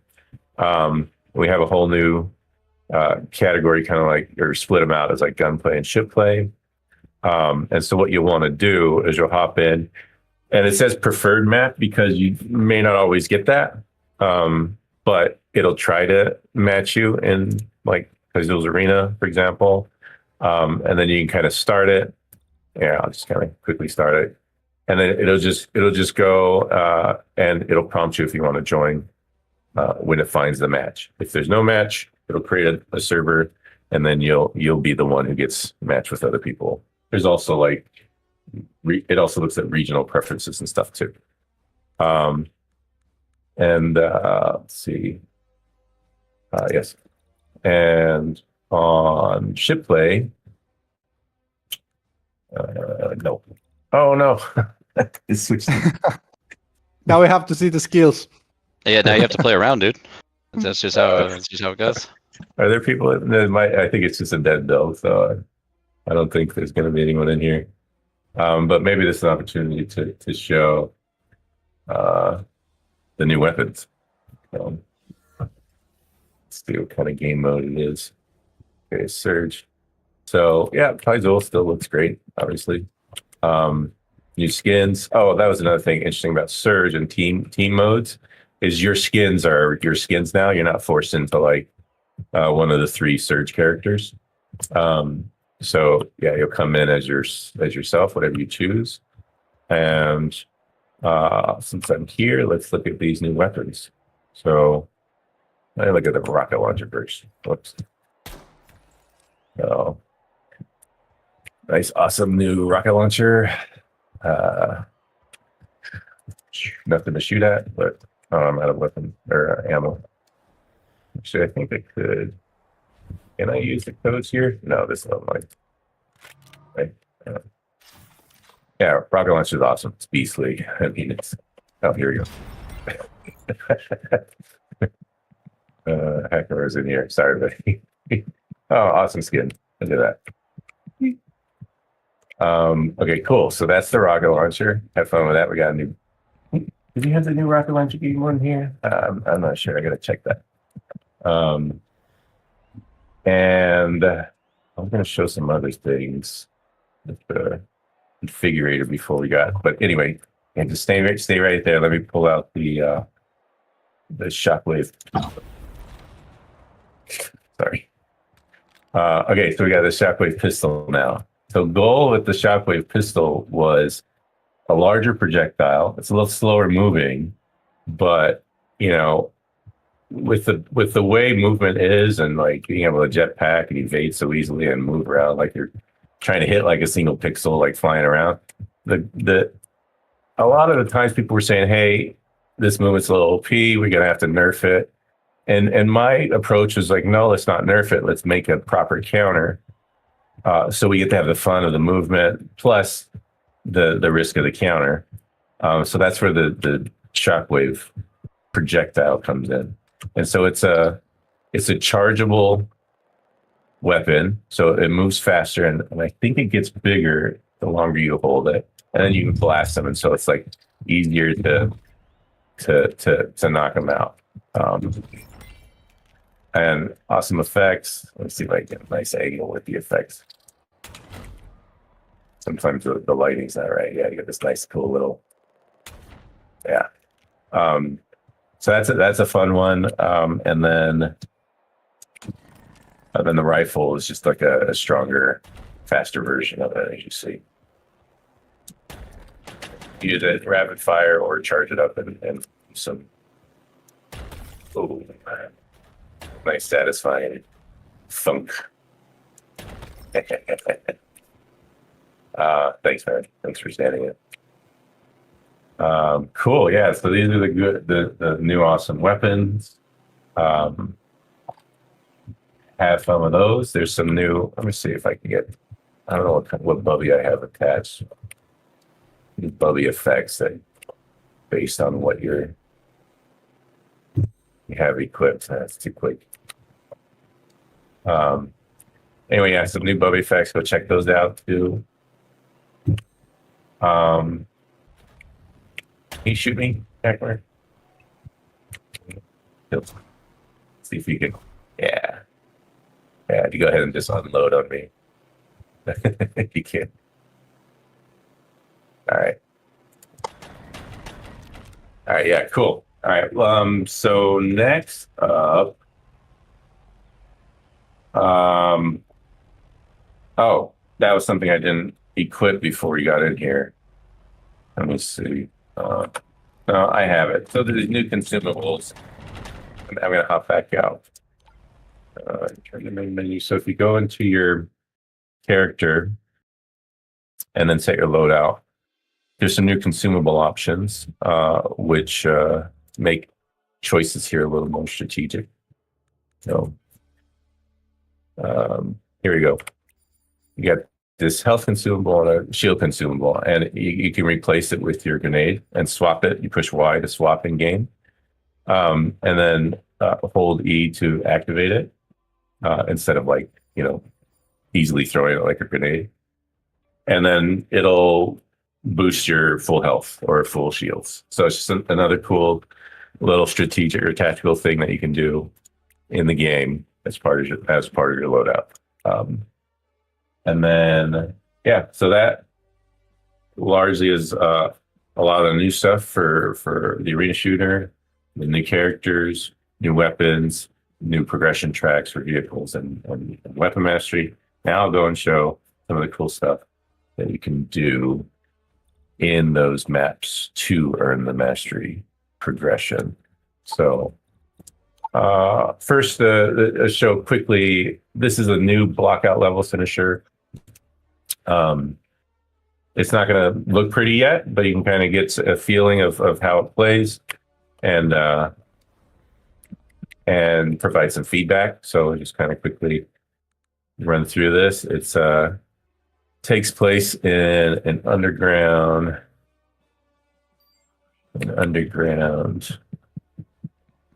booster temple cave kind of thing, which you kind of see in that the loading screen. But whoops, I'm getting blinded here. Okay. Oh, cool new thing while I'm here. New ship HUD.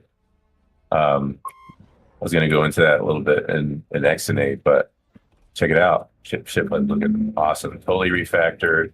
Beautiful. It's got this little aberrant effect on it. Sorry, I'm looking at the HUD, not the track.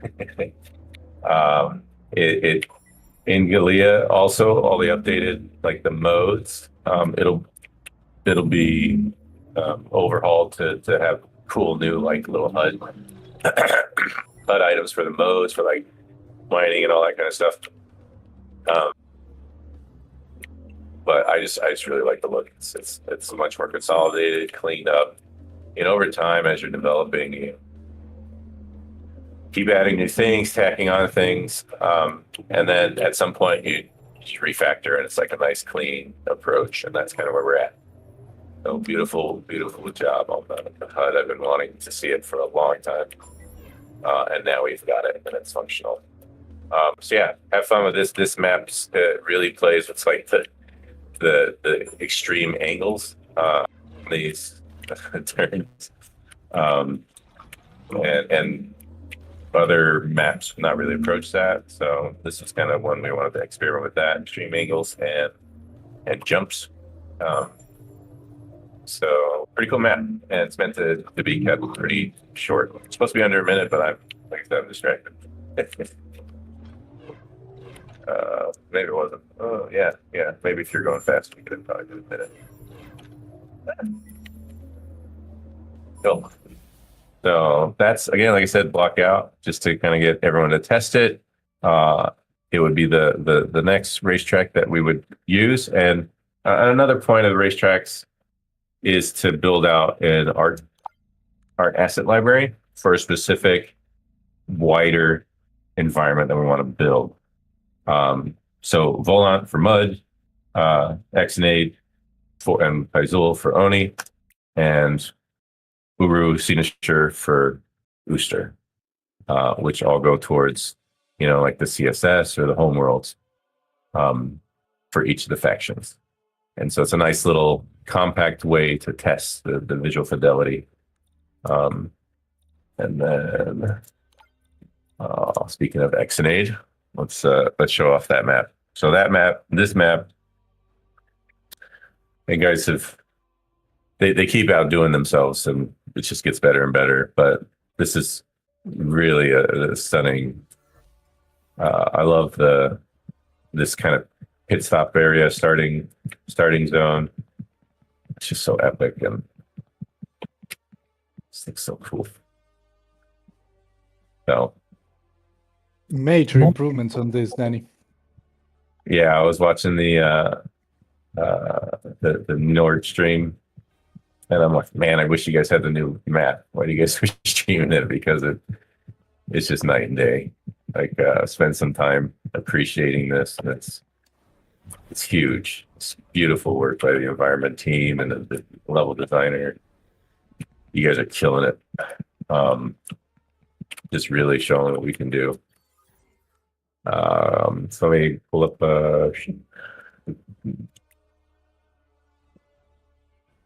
this looks awesome.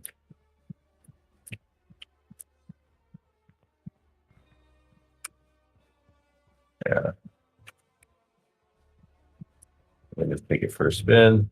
Cool mid HUD. Like that.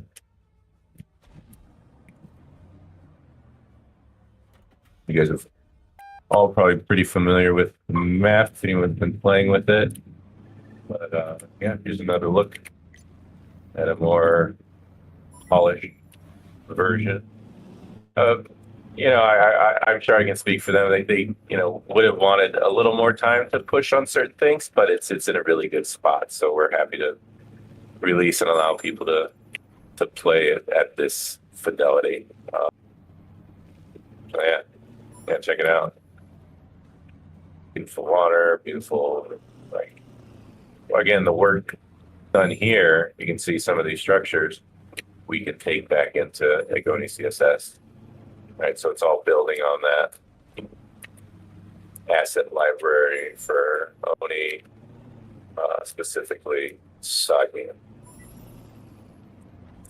Like some of these tabs will kind of look like this. There's still some stages we can push it further, but I mean, it's cool to start getting a sense of, you've seen some areas in Oni CSS that kind of look like this, in blockout form, and now you can kind of get a sense of what the final look will be.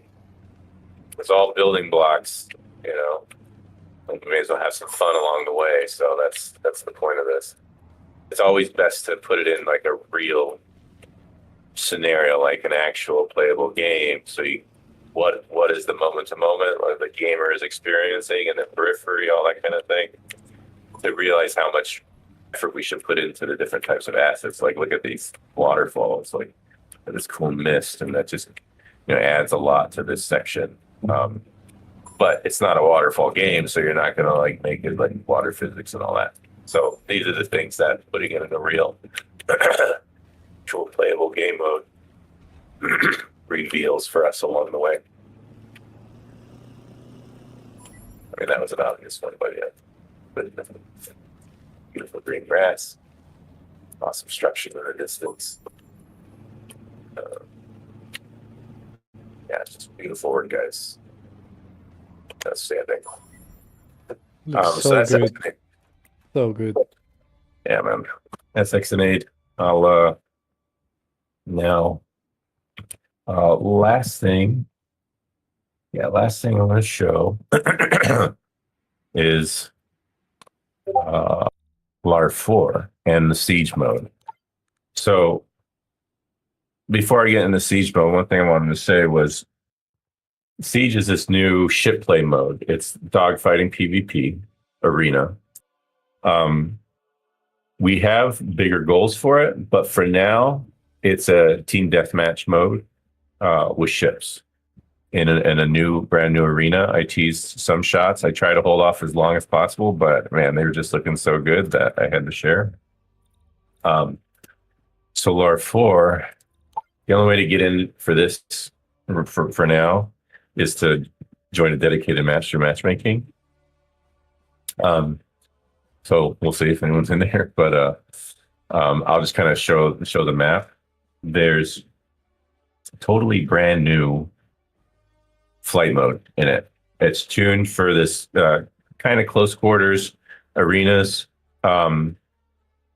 Yes, and it's a little bit more arcadey, but it's still really fun, and you'll see. And it's anyone who's followed Star Citizen know that their flight model has changed and pushed and pulled in different directions over time. Oh, I just see my position that I was in before. Okay. Oh, I guess it was in the same position, or just different spot. So yeah, awesome. Want to hear some feedback on the new flight model, and yeah, this is LAR 4. It's a mining node, and like I said, these guys have really outdone themselves. Like this cool massive asteroid and the structure built around it. It's just beautiful, beautiful work. I just take some time to take it in because these guys have really pushed it beyond. Look at this stuff. She's brilliant. I didn't expect that train. That was a cool new bonus. Does the train run you over? I don't know. I didn't try that. Okay, so hey, Hacker. Let's see if I can get run over. Ah. Oh, I don't know if it knocked me or I knocked it. Some replay.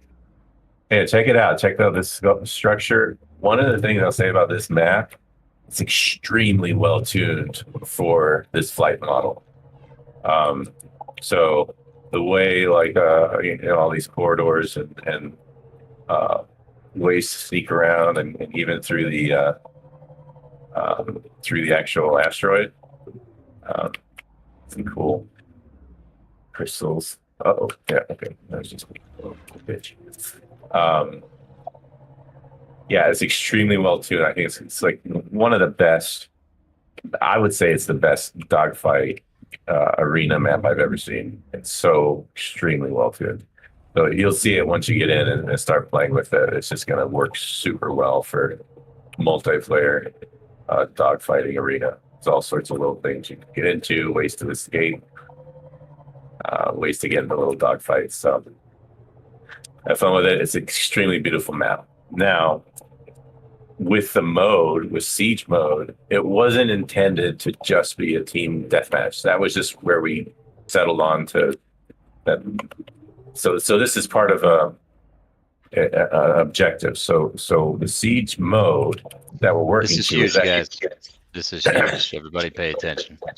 Yeah. So the Siege mode is actually an objective-based game mode. And what Mike's getting at is the Siege is also a building block towards another bigger one called Conquest. But let me just first talk about Siege. So Siege will have actually some roles in this game and some objectives. What it's going to be is we'll have a couple of C9s on either side, and your goal is to defend the C9 for your team. And there are a couple of structures as well that you can get some objects like repair kits and re-ammos and turret structures that like anti-spacecraft turret structures. So you own the structures, kind of like a zones game mode. And then as you own these structures, they output some of those crates that you can use to either repair your C9, or you get like this extra points to choose different types of ships with different abilities. Like one's faster, one's more of a tank, one's more of a cargo freighter, and you'll use them and as different roles to achieve the goal of taking over the enemy's C9, destroying it. So that brings together a lot of role-based ship play into one arena, repairing, damaging, freighting, and ownable objectives like taking over little zones. So that adds a lot for us to start tuning the ships, tuning how the different roles interact with each other in a nice, tight, close quarter. And then the next step for that is now we have all the pieces in place for our arena shooter on foot with all the handheld weapons and the dogfight, and the dogfight for in-flight, flight mode roles and dogfighting combat. And then one thing I forgot to say in the racing. And so the last piece is the racing. So that's the hover tuning, the hover speeds and movement and combat. So racing now also has combat. So you can shoot your other players in the race. And so it's effectively combat racing. So that adds a nice change up to how those game modes play out. So as I was getting to Conquest, I said we have racing, so hover, we've got the dogfight, so flight mode, and then we've got the on foot for the arena shooter, which all blend in together to something that we internally just call Conquest mode. And Conquest mode merges all those together, where because in this mode I can't land and get out. So this is just purely flight. But Conquest brings it all together. You can fly, hover, on foot with objectives. And you have much bigger maps, still using some of these art zoos that we've established. And if you guys have played like Battlefront 2 or even Battlefield, similar kind of approach, just using all of our Star Atlas kind of assets and highly refined game modes, I would say. Now that we've made these game modes and the mechanics that work with them, they're highly refined to then merge them all into an awesome game mode like Conquest. And then the other major part of that for the Conquest offering is the crossover. And I mentioned this in the flow, the crossover with Sage. So Sage C4, one of the big things that's going to happen with it is the territory control becomes a real thing. It's a live thing, that changes hands based on combat. Now, the crossover that we have here is we'll be able to use these matches, conquest matches. We can use Siege as an early version of that for ship play contesting or gunplay for on-foot contesting. Different players want different ways to contribute to the larger territorial conquest game, which is what C4 establishes.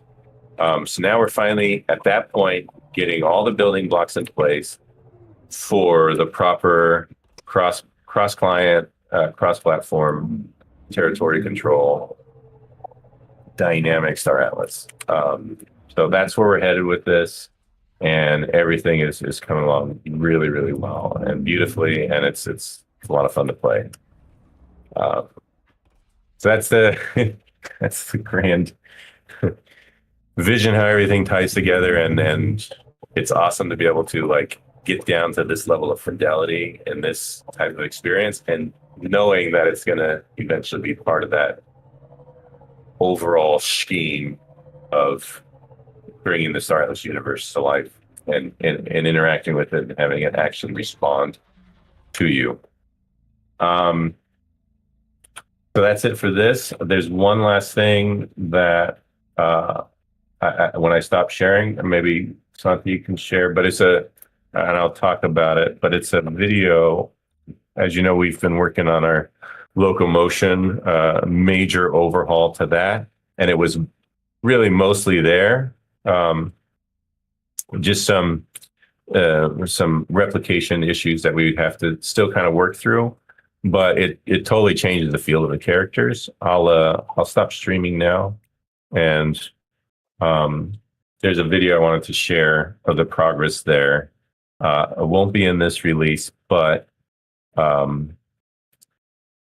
let's see. But the important part of this video before you play it, at first it's going to show our current movement. So you'll see it's what we're already familiar with.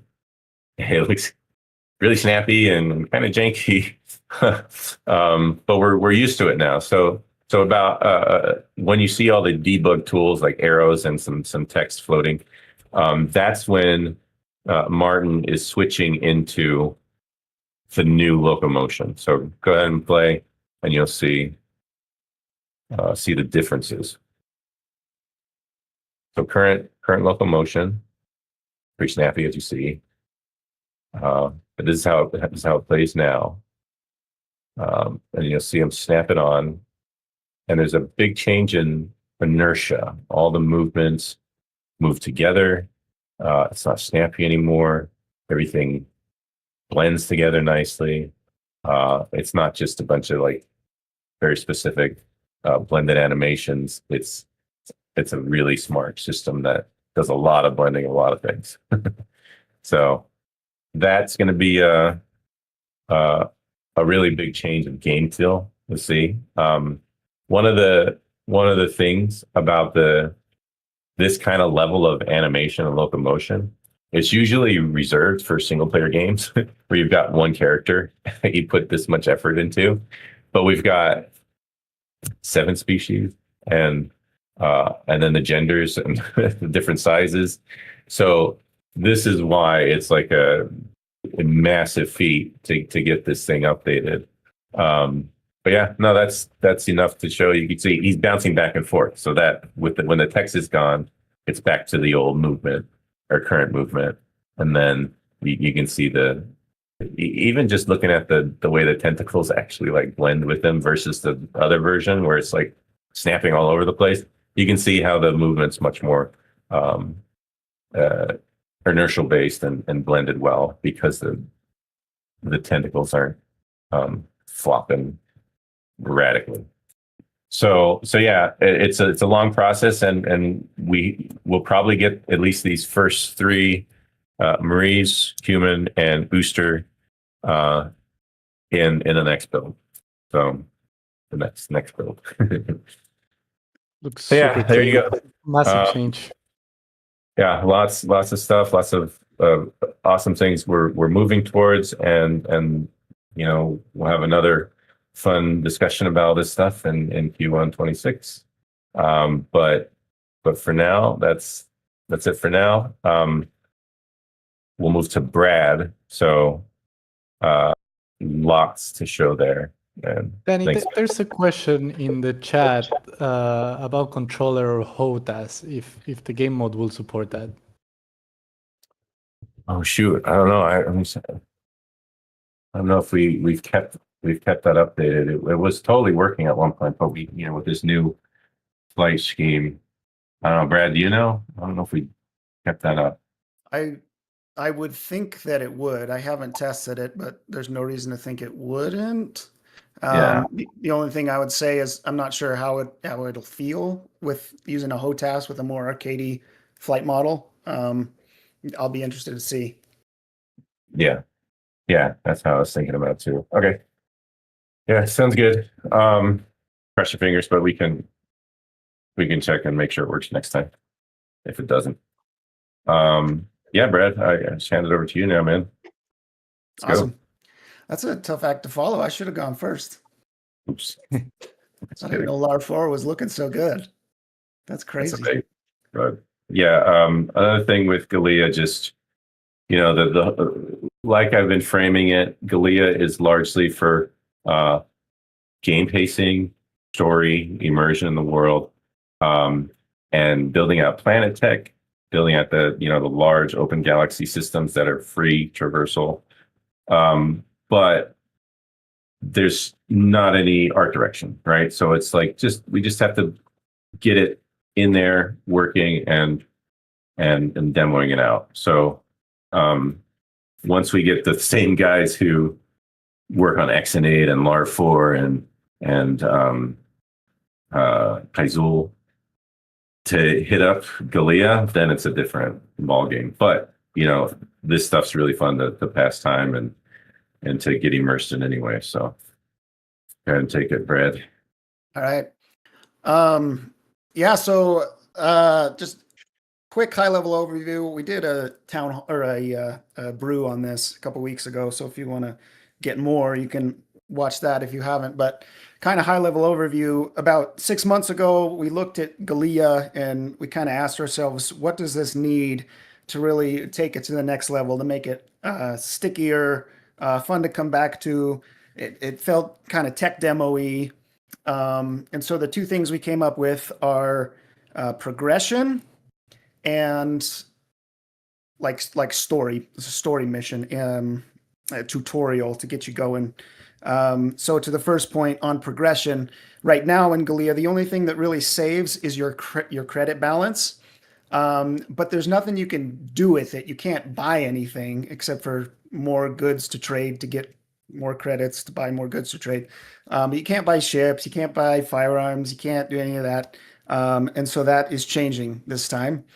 I'll talk more about that in a sec. And then the other thing is right now we're just kind of dumping you in the world and there's no tutorial. You don't know what's going on. And so the way it starts now, when you start Galea, is there'll be an introduction story-driven mission. It's fully voiced. It's kind of a tutorial baked in, and objectives, and it's a lot of fun. So there's a couple new characters. So now instead of just using the character that you pick from your main menu, from your crew, we have a dedicated character. His name is Pjort. And the reason we picked a dedicated character is because we really wanted to be able to deliver a story. We wanted a character with personality and background and traits and stuff. And so we went this direction. So Pjort is a holy servant, which is kind of like a special forces, kind of like a crusader or a paladin in another game. So he's a warrior, but he's got like this religious faith about him. We have Sage. She is your AI companion. I believe she lives in an implant in Pjort, but she can kind of manifest. And then we'll meet a quest giver. Her name is Risla Merk, commander of Hectaria Security. So Hectaria is a new star system. That's another thing that's changing. Totally new star system, new planets, new space stations, all that. And then as far as progression, we have now an inventory system. And so you can gather loot from the world, from killing enemies, from scrounging around. You can use that loot to craft tiered gear. So you start with like a pistol and then you can upgrade it tier 2, tier 3. And you can buy ships with in-game credits. So nothing. So this is not blockchain in any way, shape, or form. It's not reading from your wallet. It's not writing to your wallet. Like nothing you have comes into this. This is like a traditional single-player game, completely siloed. And we really want that zero to hero thing where you're going to start with a pistol and an air bike and you got to work your way up. Let's just jump into the demo. Quit talking. People are ready for the screen share, Brad. Yeah. I was about to say that. Okay. Let's hope it works. Prayers to the Discord gods right now.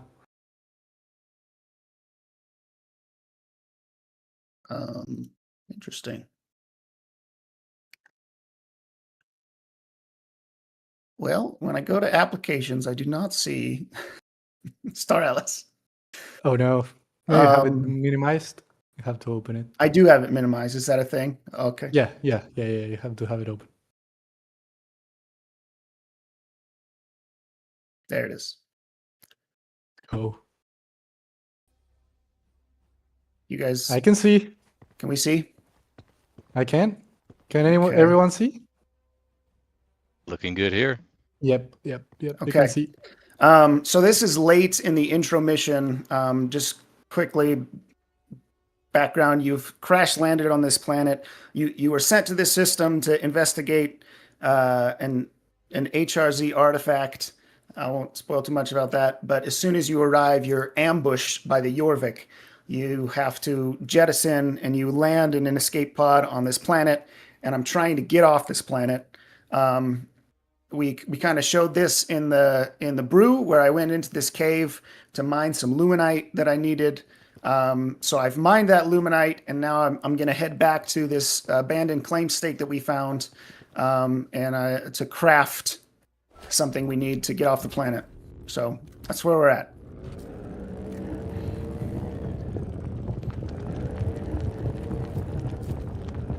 So, assuming we actually make it off this planet, where are we headed? The whole system is overrun. Nova Station, Hectaria's main starbase.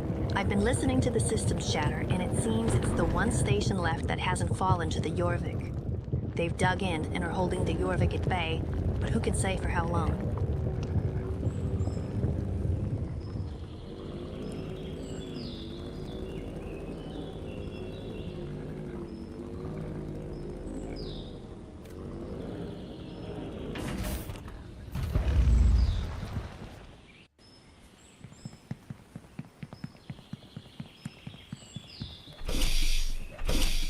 I've gathered all my materials. I'm going to head to this crafting bench. I need this luminite power cell. Excellent. Now just pop that thing in the generator, and the landing pad should have power. All right, generator is this way.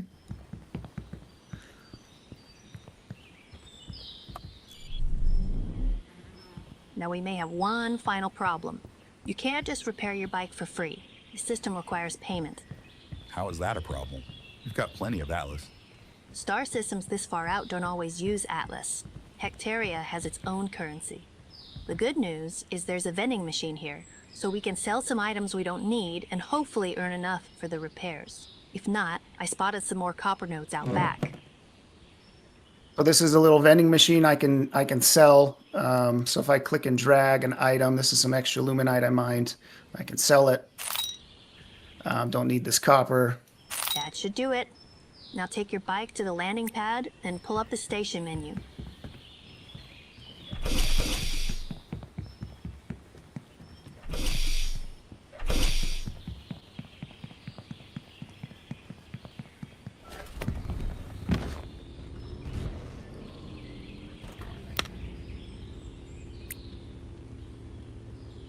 Now put her in flight mode and let's get off this crazy planet. Flight mode.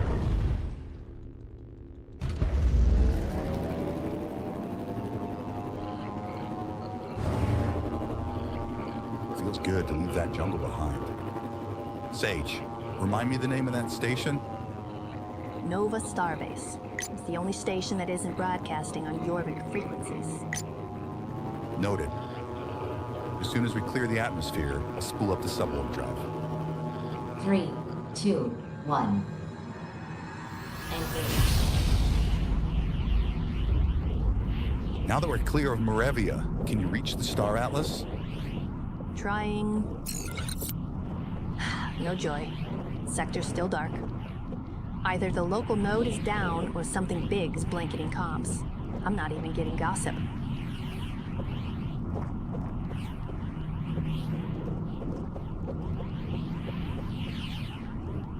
Sage is a real fun character. Jose did a great job, right? He did all the writing for all this and the story and everything. It's really fun the way Sage and Pjort kind of play off each other. They make a good team.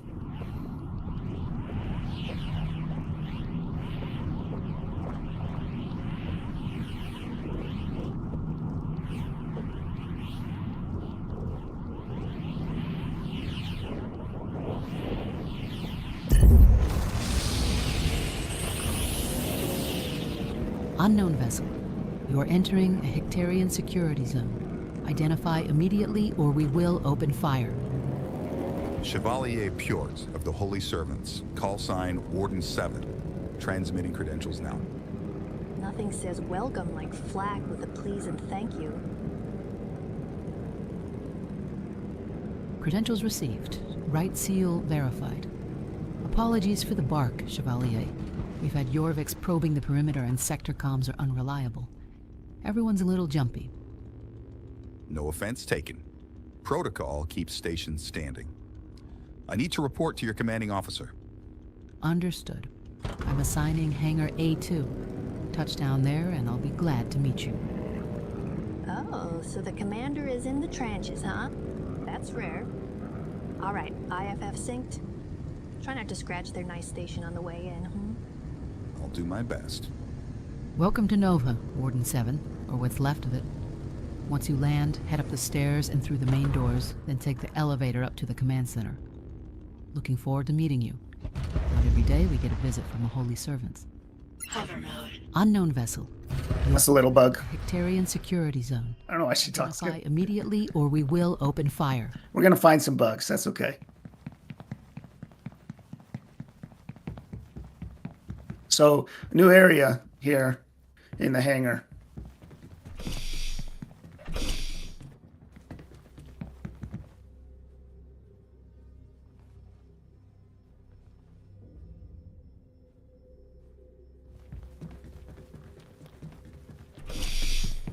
So one thing that we showed off at Breakpoint last year that a lot of people were excited about was these NPC conversations, and then now it's in game. So Chevalier, good to finally meet you.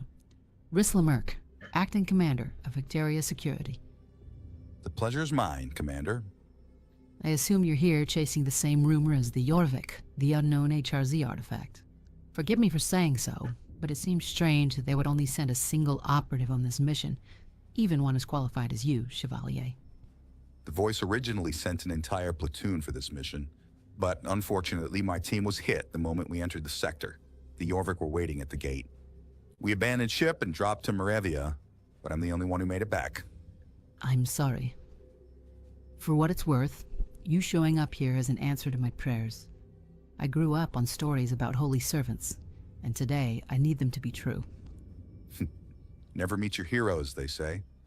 I can't promise miracles, but I can promise duty. Just let me know where to start. The Jorvik has a sizable force, but it's spread thin across the system. Aside from Nova, there are 6 stations in Hectaria, all of them taken.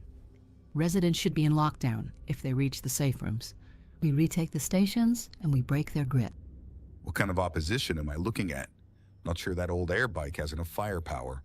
And I wish I had a ship to spare, but our few remaining craft are tied up with rescue ops. However, for your first target, the airbike should be enough, at least in the hands of a holy servant. Target is Bovey Station. It's smaller and lightly defended. Once you arrive, you have to take out any patrol ships and defensive turrets.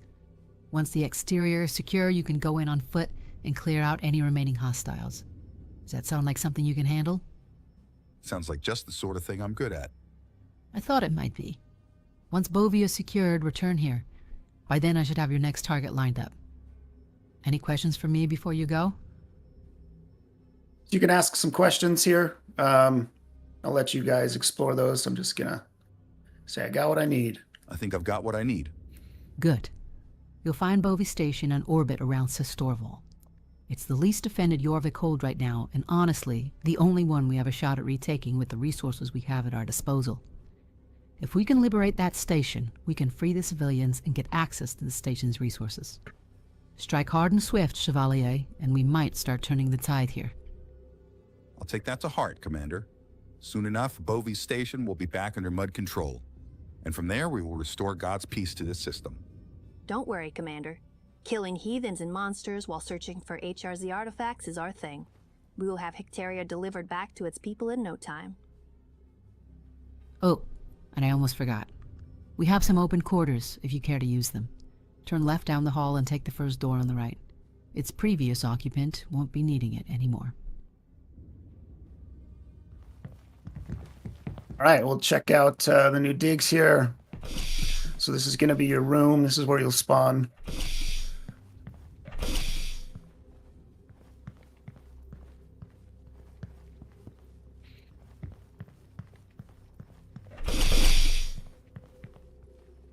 So you've got your own little crafting bench in here. You can see there's all the firearms and stuff I can craft. Bubbies, jetties, and then storage container. All right. This station also has a little ship dealership. Oh boy, I just crashed. Did we crash? No. Yeah, bummer. Okay, I'll fire it back up. That's cool. Dude, it's looking awesome, Brad. Really. You guys are doing an amazing job there. Thank you, thank you.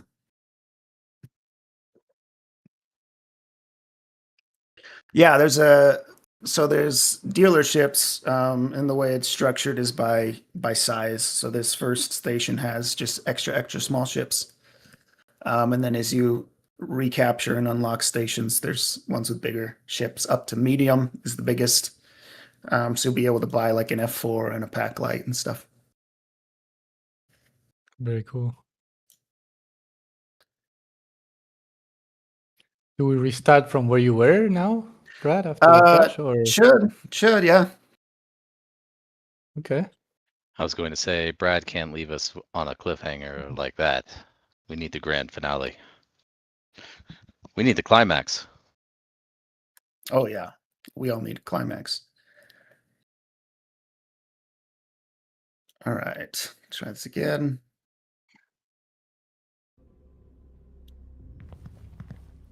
Okay. You see that? We good? Yeah. All right. And there's a little vending machine too. So it's got like ammo and grenades and basic stuff. I don't have a button to call the elevator up, but we don't care because we've got jetties. Who needs an elevator? All right.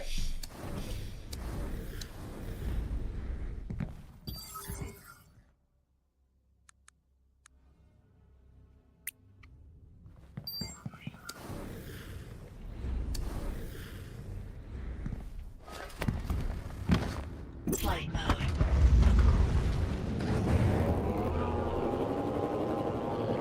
Three, two, one. All right. So, Bovie Station. Check out my flawless UI. Can we just take a minute to appreciate the beauty? Google Maps is reaching out soon, Brad, trying to poach you.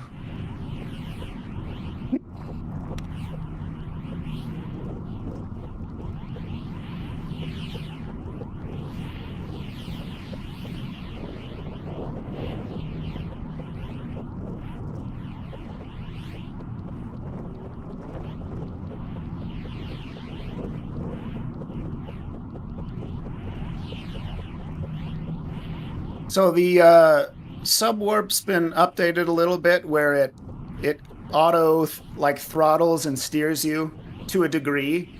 Like if I go full speed, I'll probably blow past it. But as long as I slow down a little bit and I've got it targeted, it should kind of steer me to where I need to go. And auto drop me. I don't need to like press B to drop out. It'll automatically kick me out when I get close enough.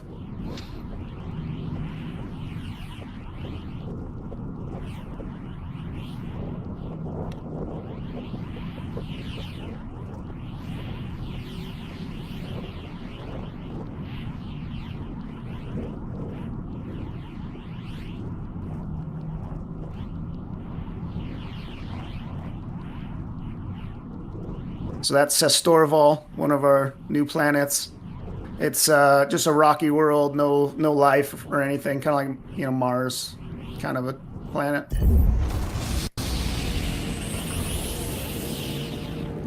All right, so there's going to be some opposition here. There's turrets on top of that station, so I'm gonna try and stay underneath it. And far away. While I take out the air bikes.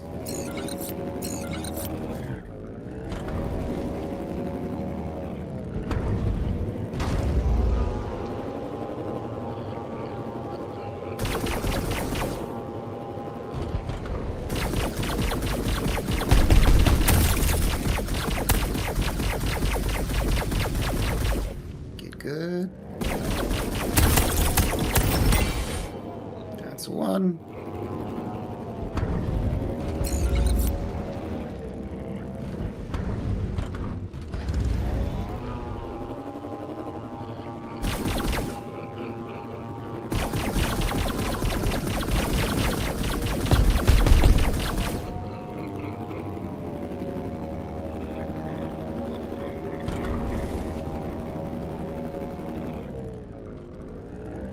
I'm gonna take these turrets real quick. They don't have a ton of range, so if you keep your distance, they're not that big a deal. But if you get close to them, they'll wreck you real fast.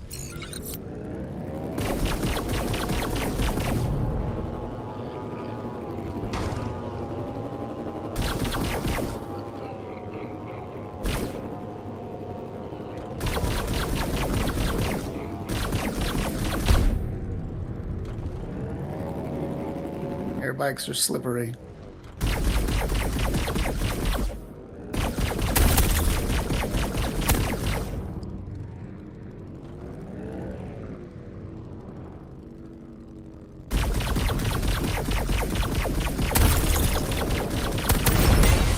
Got him. All right, now it should be safe to land.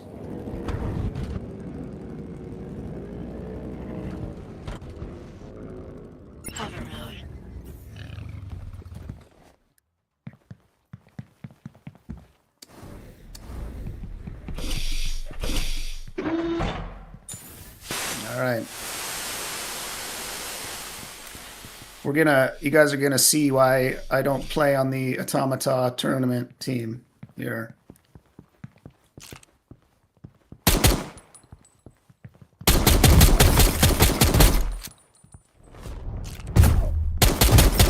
Oof. That guy got me.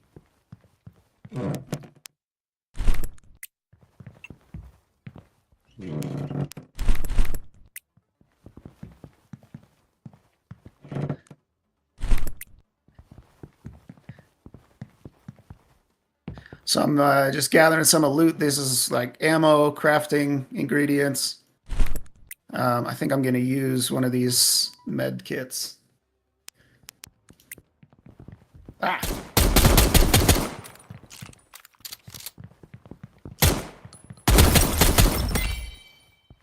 All right. So you can see up at the top, it says 2 out of 7 down.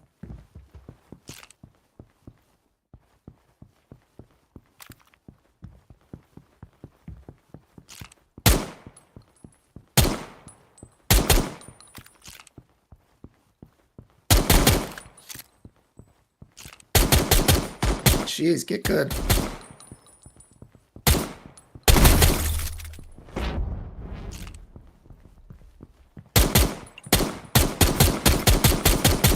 I should have made Dom do this. So something you want to keep your eyes peeled for in these stations are these orange chests. They drop these mod kits that you need to upgrade weapons. So make sure you get those.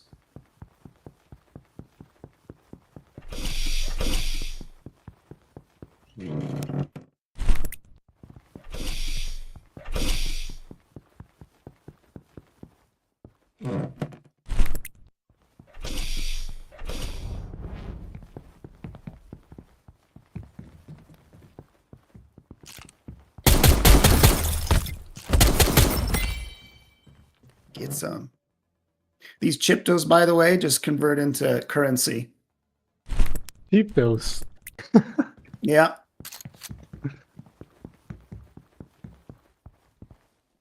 The name just came to me one day.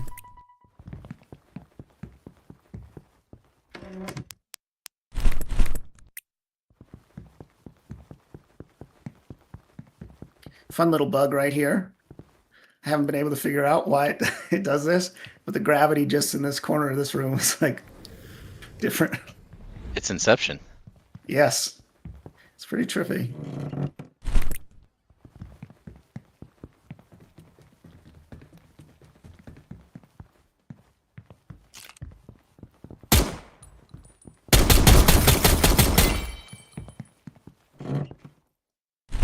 Gimme, gimme, gimme.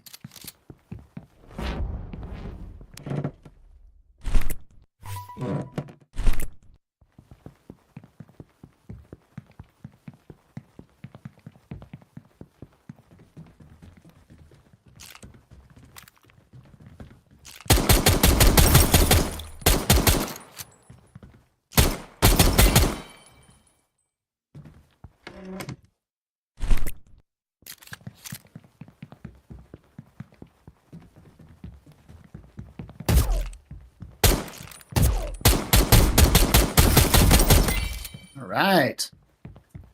Bovie Station's clear.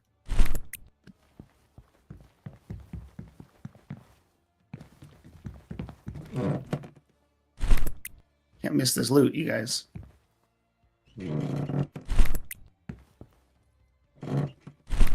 All right.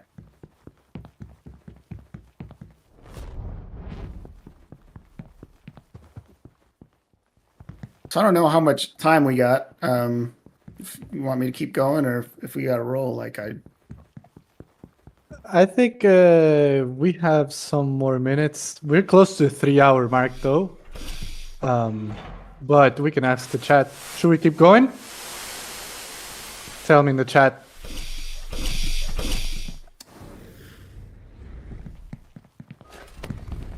They want to keep going. all right. We could do that. 3, 2, 1. Engage.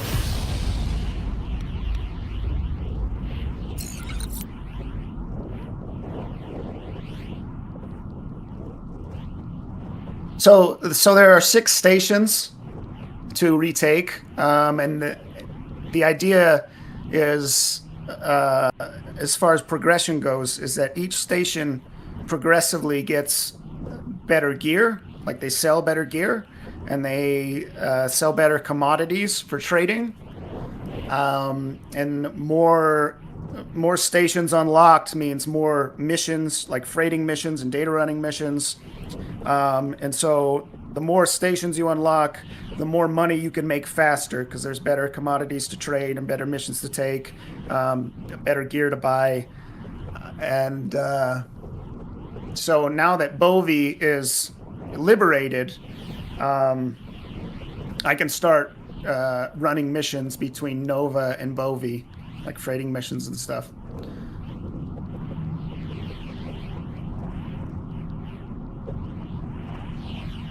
And you can't like necessarily just do all these back to back, because the defenses at each station get progressively stronger. And so this time it was 2 air bikes, but by the last one it's like X6s and stuff. So I can't just use this air bike for the whole thing. I'm gonna need to upgrade my ship to finish.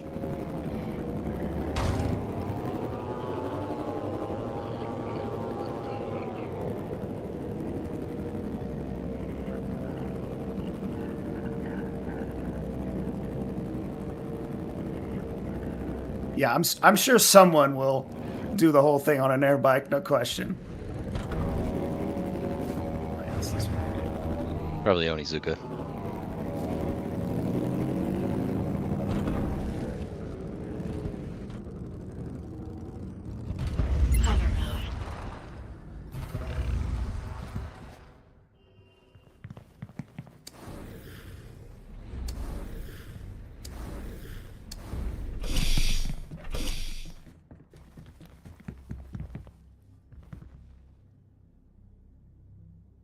Nice butt shot there.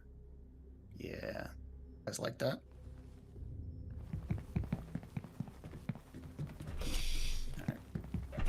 Maybe if it was a different character. Well, to each their own. Bobby just pinged green on my board. Nice work, Chevalier. Are the station residents okay? Sounds like most people made it to safety in time. Their safe rooms are opening now. You can expect a trickle of equipment, ship parts, and basic commodities back in circulation. The vendors at Bovie actually have a few decent items to trade. If we shuttle goods between Bovie and Nova, we can kickstart an economy. We could certainly use the credits. I'm sure we'll need to upgrade our shipping gear for what's coming. Speaking of which, you got our next target lined up? I would suggest Norshall Station. It sits over Sula, an oceanic world at the heart of Hectaria. It has the most prominent bazaar of our sector. Lots of docks, lots of eyes.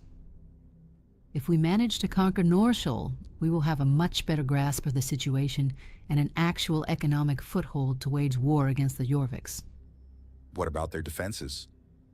It's sure to be better protected than Bovie was. I'll be honest, I'm not sure that stock airbike is going to cut it, even for you. Which brings us to the beauty of intergalactic capitalism. Trade to upgrade. Let's check the mission board and see if there are any freighting or data running missions we can do. We run a couple Nova to Bovie loops, and we'll have the credits we need to buy a more respectable vessel, or upgrade the airbike with better parts. Sounds like a plan. You know, before I joined the Holy Servants, I ran more than a few supply missions to prepare for the Marable campaign. I bet I can still fly the good old pack glide as well as anyone. Marable? Wasn't the Battle of Marable like 200 years ago? Forgive the Chevalier. He confused Marable with the Tarangau campaign. He's a real history buff, but sometimes gets his names and dates confused.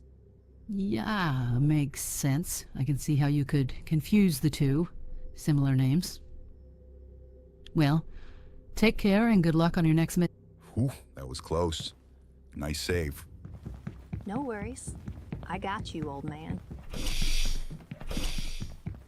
All right, so now the important stuff. I got to upgrade something. So you can see this for this GAN. I need a pistol. I need a mod kit, power cells, scrap alloy, circuit boards. So I am going to do that and upgrade my pistol. And now, what? Didn't work. Try again. There it is. So now it's tier 2. It does 37 damage, which it's a good bump. It's a good bump. And then you can store the rest of this stuff that you don't need in here, so I'm not carrying around and losing it. If you die, you lose anything that isn't equipped. So I will keep all my weapons, my bubbies, jetties. I will keep all that. Anything over here drops into a little container on the ground, and you can go back and get it. But if you die, you lose anything in your inventory, barring going back for it.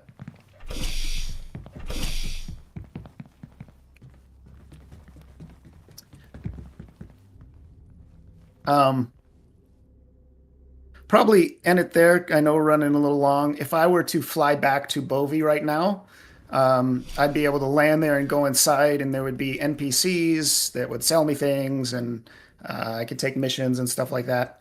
But I don't want to spoil everything. So one thing I'll say that didn't make it into this build that I'm kind of sad about is ship parts. So there are vendors that are set up to sell ship parts, but it didn't get 100% finished. It's like 90% finished. I'm hoping after the break I can get that out in a little patch or something. But you will be able to buy ship parts for your ships and then equip them on your ships. So shields, hull reinforcement, and ship weapons and mining lasers will be the first things that you can equip. So yeah, I mean, I've been like 6 months on this, kind of almost like a solo side project. So forgive me, there will be bugs, rough edges. like Danny said, we're kind of just trying to find the fun in this and flesh out some of our tech and try and give you guys a good experience at the same time. So, yeah, that's all I got. Dude, you're crushing it, Brad. Thank you so much for sharing all this. Yeah. And well, you guys in the audience, you'll have to explore this yourselves sometime. $, in the chat for Brad. Let's go. Thank you so much, Brad. And Insanely impressive. yes, super impressive. We have 2 more things to mention on this, Michael, Danny. I don't know who wants to share, but Well, one of these There's guys should take probably- the first. there's probably a question of when out there, right, guys? We all want to know when. Yes. When? Well, as soon as this town hall is done, we're gonna wrap up some things, but we can say by end of this week. We can get into your Let's hands. Maybe sooner. We're getting new maps, new racing modes, new gameplay modes, dogfight arena, single player mission in a couple of days. Pretty awesome. New weapons, new skins. Yep. So much progress, dude. It's incredible. You will get to explore all that by yourselves, guys. This week. All right. We still have one more thing to talk about. Before 2 we more move things, from really. UE5, yeah. Before we move from UE5, I think, Michael, there's one little big thing that you want to share. Little big thing, another big teaser. It's another partnership that's actually been in the works for several months now. More details on this forthcoming once again as we get into the new year. But I did want to announce that we've officially secured our very first co-development partner for the tangential worlds concept. Now, if you guys remember, this is something we've talked about for years now. But tangential worlds is essentially the idea that we can license out planet tech and let external third-party teams build on those planets. They can create custom environments, custom gameplay mechanics, custom economics, and those planets would live within the universe of Star Atlas. So these are all things that people can discover as unique, again, custom experiences while they're navigating around the world and the universe of Star Atlas. I'm not going to share the name. I'm not really going to share any specific details, but I had the fortunate circumstance of connecting up with the CEO of this studio, actually introduced through an ex-employee of ours that, this partner can still live very close to me, just super coincidental, but we've been discussing over time how we can implement all of this. He has a really unique background, an interesting story, kind of a zero to hero story of his own within a different video game. But I will say that these guys not only have expertise in kind of economic design and the zero to hero story that we can implement into a new play experience for people engaging in Star Atlas, experience in economic design, but also experience in this virtual world co-development process. And yeah, I guess I'm trying to be conservative and reserved in what I share here, but the other part of this is where their experience lies is really within real cash economies. And so super stoked to be bringing them in, making a formal announcement as we get into the new year, as we finalize some other details on the relationship. But they have been working with our team already on some of the stuff that you saw today, but eventually this goes down the path of tangential world development, and really excited to be introducing our first partner on that front. So I just wanted to tease that out. But that's it for today. More forthcoming, and I'd like to be able to say more, but we're just gonna have to hold that back for probably a couple more months. Yeah. Okay, well, that's big news. But we have more news moving from UE5. I think we promised a little little surprise at the end, Michael. So I think we can get into this. We have a video to play. Let's start with that. Okay. Let me know when you guys can see my screen. We have it? Hey everyone, it's Tim McBurney here, resident storyteller at Star Atlas, and I have some good news.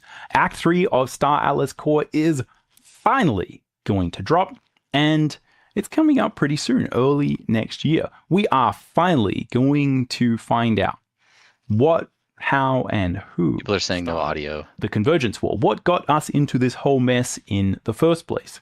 I can share with you a couple of details about Act 3, and these all really stem from what is at the, pun I guess intended or not intended, at the core of Star Atlas Core.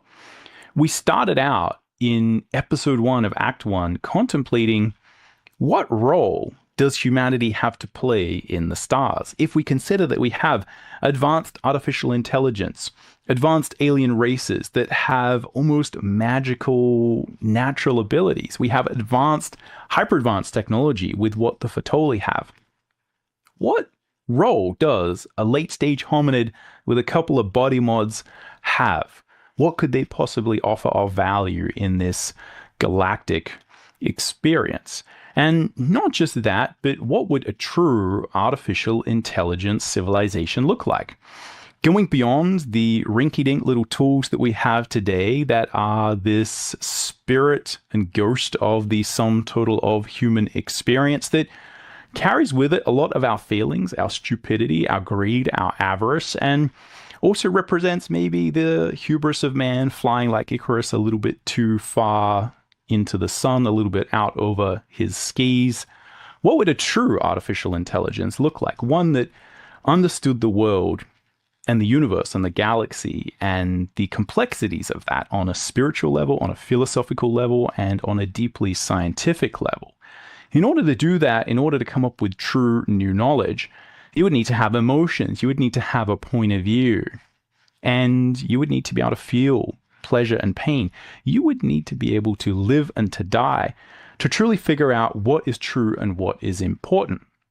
And that is where we start at the beginning of Star Atlas Core with Jian, who is tasked with taking the Ooster Cube, the heart and the soul of his dead girlfriend Osea, back to the Elder Spire.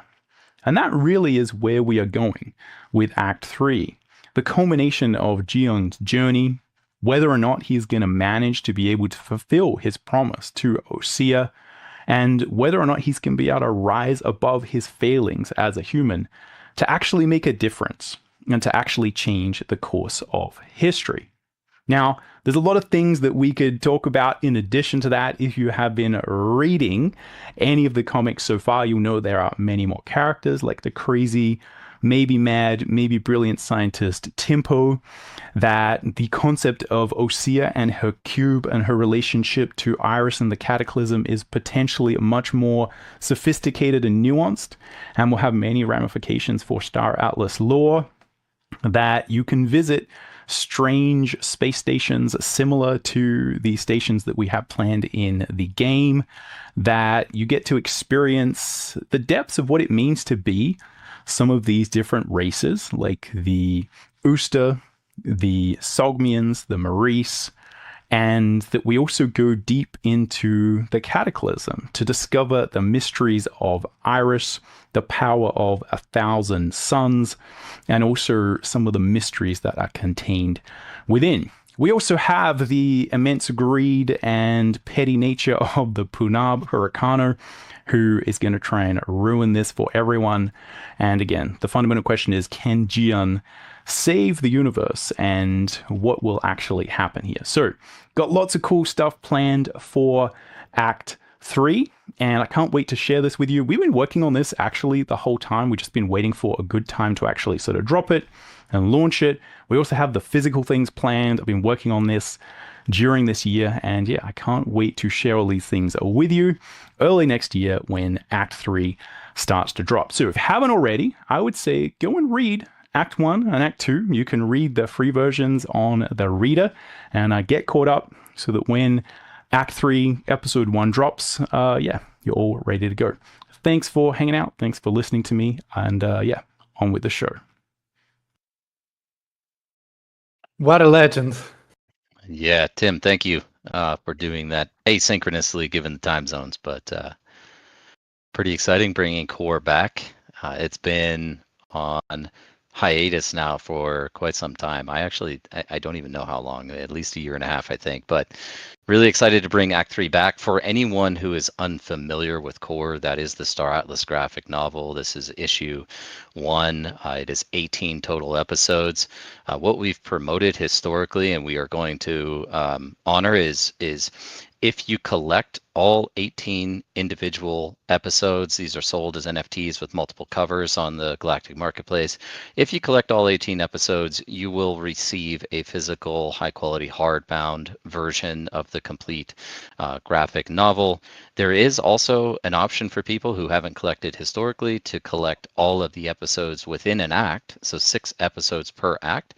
You can collect all of the episodes within an act and still receive a physical copy. Now, it won't be the same high quality version if you collect all 18, but you'll still get a physical version to be redeemed. In terms of timing, and Danny's off stage now, he could probably validate some of this, but my understanding is the entire Act 3 is fully storyboarded, so we're kind of well positioned to roll this out now consistently, and we should be releasing episodes every 6 weeks or so. The first episode of Act 3 is coming out in January, and as a kind of a token of gratitude, given the delay between Act 2 and Act 3, we're going to sell that first episode of Act 3 for $1 on the marketplace. And then you'll also have an option if you are interested in HoloSim, as you go through the HoloSim tutorial mission, and if you complete the tutorial, you'll be able to claim that first episode for free. So this is the reintroduction and re-debut of Core. Really excited to see it. It's a great story. If nothing else, it is completely free to read. You can check that on Portal. That's play.staratlas.com. Go to the graphic novel or go to story, and you can read all of the episodes completely for free on there. So excited to bring that out. Santi, this has been a 3-hour town hall. Just when I New think record. we can't outdo ourselves, I think we did this time around. Dare I say, greatest town hall of all time. Yeah, probably. 3 hour long. Didn't feel 3 hour long. Also, it was so entertaining. So much going on. From the Tether collaboration to all the updates on HoloSim, the gameplay demo from Brad and Danny, and all the icon changes from Chris. It's been quite a town hall, Michael. Let me tell you that. Yeah. Fully worth it. Yeah, it definitely. I won't go through and recap everything. Obviously, we just went through it all. But I will say, given kind of the sentiment over the course of this year, we're obviously all here. We're in crypto. We're thinking about the financial side of all of this as well. And markets haven't been great. We all understand that, but I am incredibly proud and grateful for this team, all of the hard work that they've been producing over the course of this year. Everything that we've shipped, from local markets coming in December, fleet rentals rolling out, numerous updates on Unreal Engine, the initiation of our own SVML1 and digital identity platform, and updates to Sage forthcoming, and I'm Core coming back out. I'm missing things here, but we've accomplished a lot. So I'm really proud of this team and everything that we've close done. Never Alone as well. Close Never And Alone. And now you're never alone. But I mean, so many things that we've accomplished over the course of the year in the face of a lot of what I'll say is adversity, right? Negative sentiment out there. So I'm really happy about where we're at and what the future has in store for us and what 2026 is going to look like. I don't think any team is shipping at the pace or quality that we are. So really well done to the team and to you guys out there in the community that continue to support us in the face of kind of this negative sentiment. We appreciate you as well. Thank you for sticking with us. Thank you for being around, and thank you guys for tuning in today and sharing these 3 hours with us. Yep. And we have an extra code for Iris Blessing for those who stayed this far. it will give you 100 extra tickets, and the code is extra THLOG. You can go claim it right now. 100 extra tickets. It's limited spots, so go claim it right now. So Santi, I'll ask you, any closing thoughts for today, or are we just trying to absorb all of this right now? Dude, so much going on. I think we changed. I saw it mentioned in the chat. We changed to under hype, over deliver. I think people were probably not expecting a couple of the things that we just showed. And this progress is also being shown. Like we literally update you guys pretty much daily on what's going on, and even with that, we still managed to get a couple of things on the wraps as surprise. So it's been quite a year. I think we're closing it in style, and yeah, it's always great to be on stage with you, Michael, and with the community as always. Really enjoy spending time with you all, and yeah, nothing Likewise, else to add. We did fail to mention one thing, and that is just kind of formality, but the studio is going on winter break, and that'll be starting this weekend. So the studio will actually be closed from the 20th until January 5th. That's 2 weeks over Christmas and New Year's. We will be back on January 5th, and we'll be looking to ship aggressively as we return. But for everyone's sake, any support, response times, all will be limited. Response times will be extended, and nothing really major coming. Yes, Lordo, any of like the critical things that need to happen, like FIC refills, those will still happen, but response times will be lower as we take some very much needed and well-deserved downtime over the holidays. Yeah. To add on that, the Atlas brews won't be happening throughout the holidays that the studio is taking, but the game nights, as Jindo pointed out, are still happening. So Nice. You can join every Friday, especially next weekend when we have the double XP weekend. So join those. Shout out to Jindo and Stick that will be hosting those. So yeah. Exactly. Okay, Santi. Well, as always, it's been a pleasure up here with you, and to all of our guests, John, Chris, Brad, Danny. Thank you guys. Thanks for joining. Thanks for sharing the progress. And thank you again all for tuning in. Really appreciate it. We will catch you in the new year. Thanks, everyone. Thank you for joining.